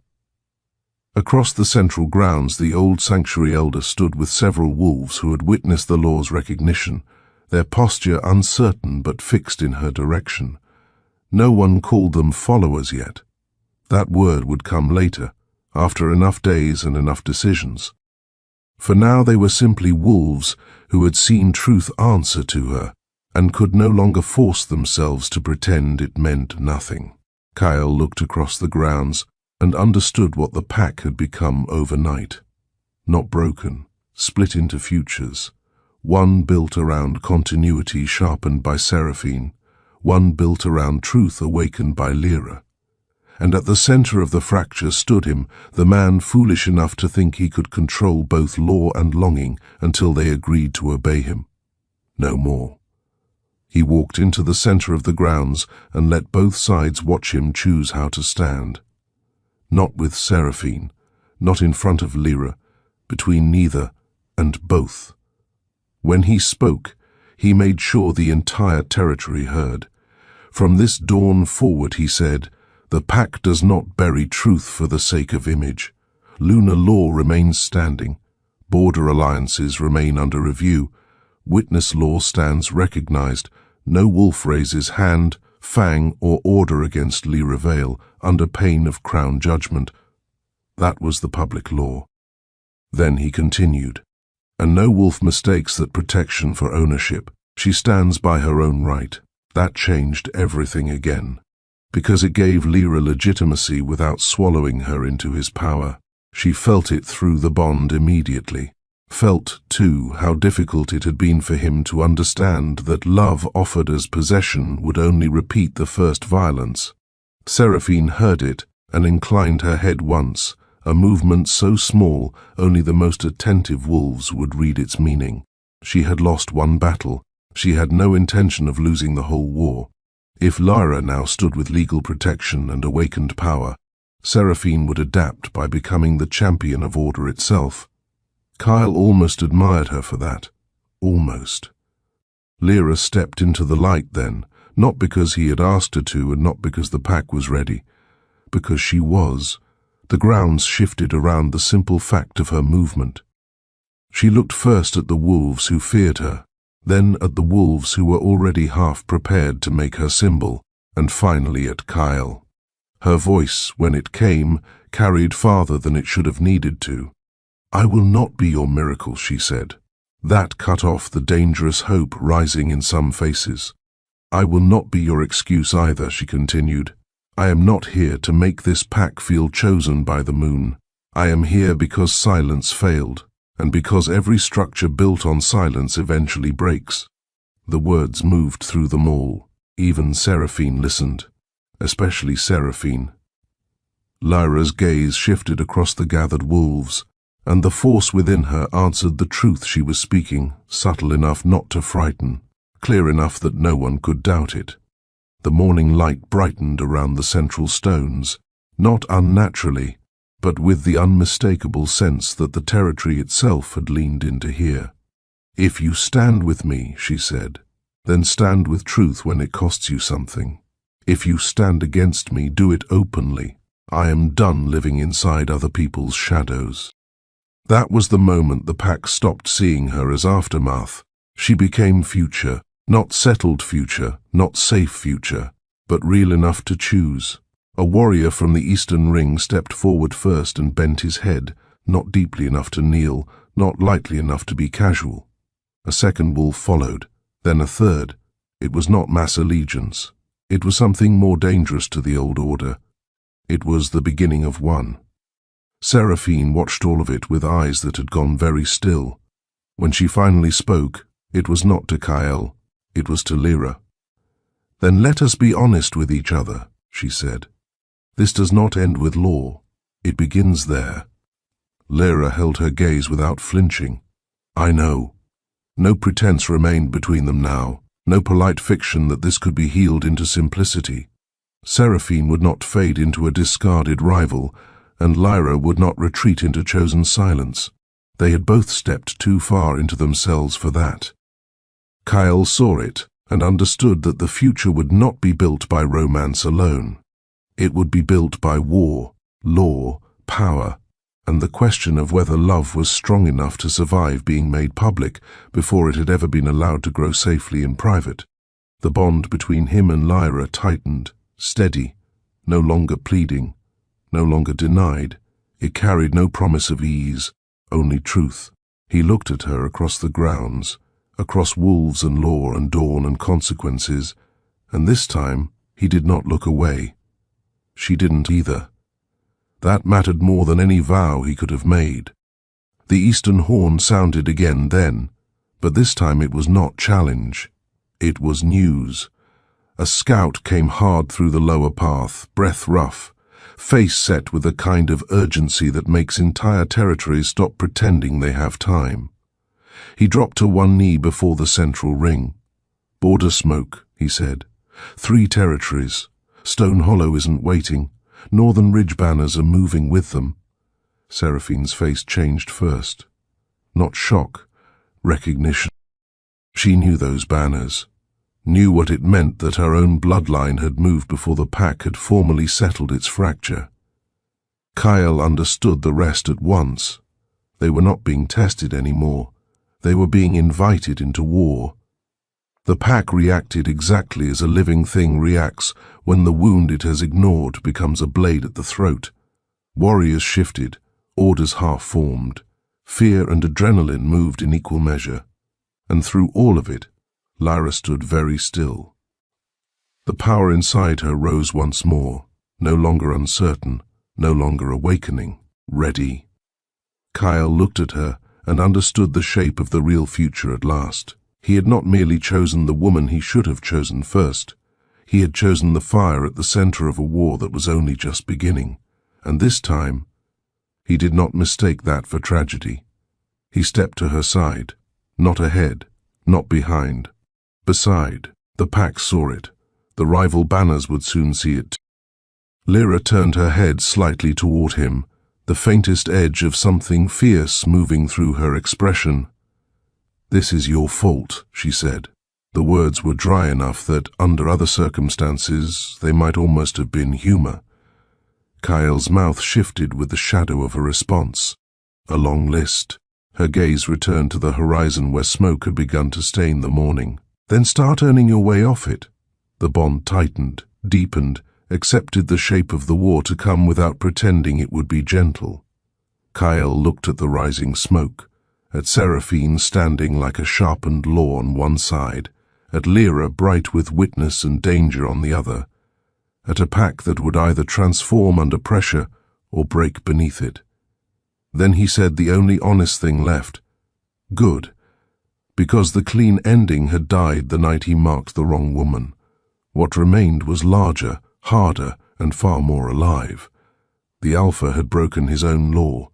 The Luna had become a rival crown. The witness blood had awakened. And the world beyond their territory had finally smelled exactly what they were becoming. War, love, truth, power. None of it finished, all of it beginning.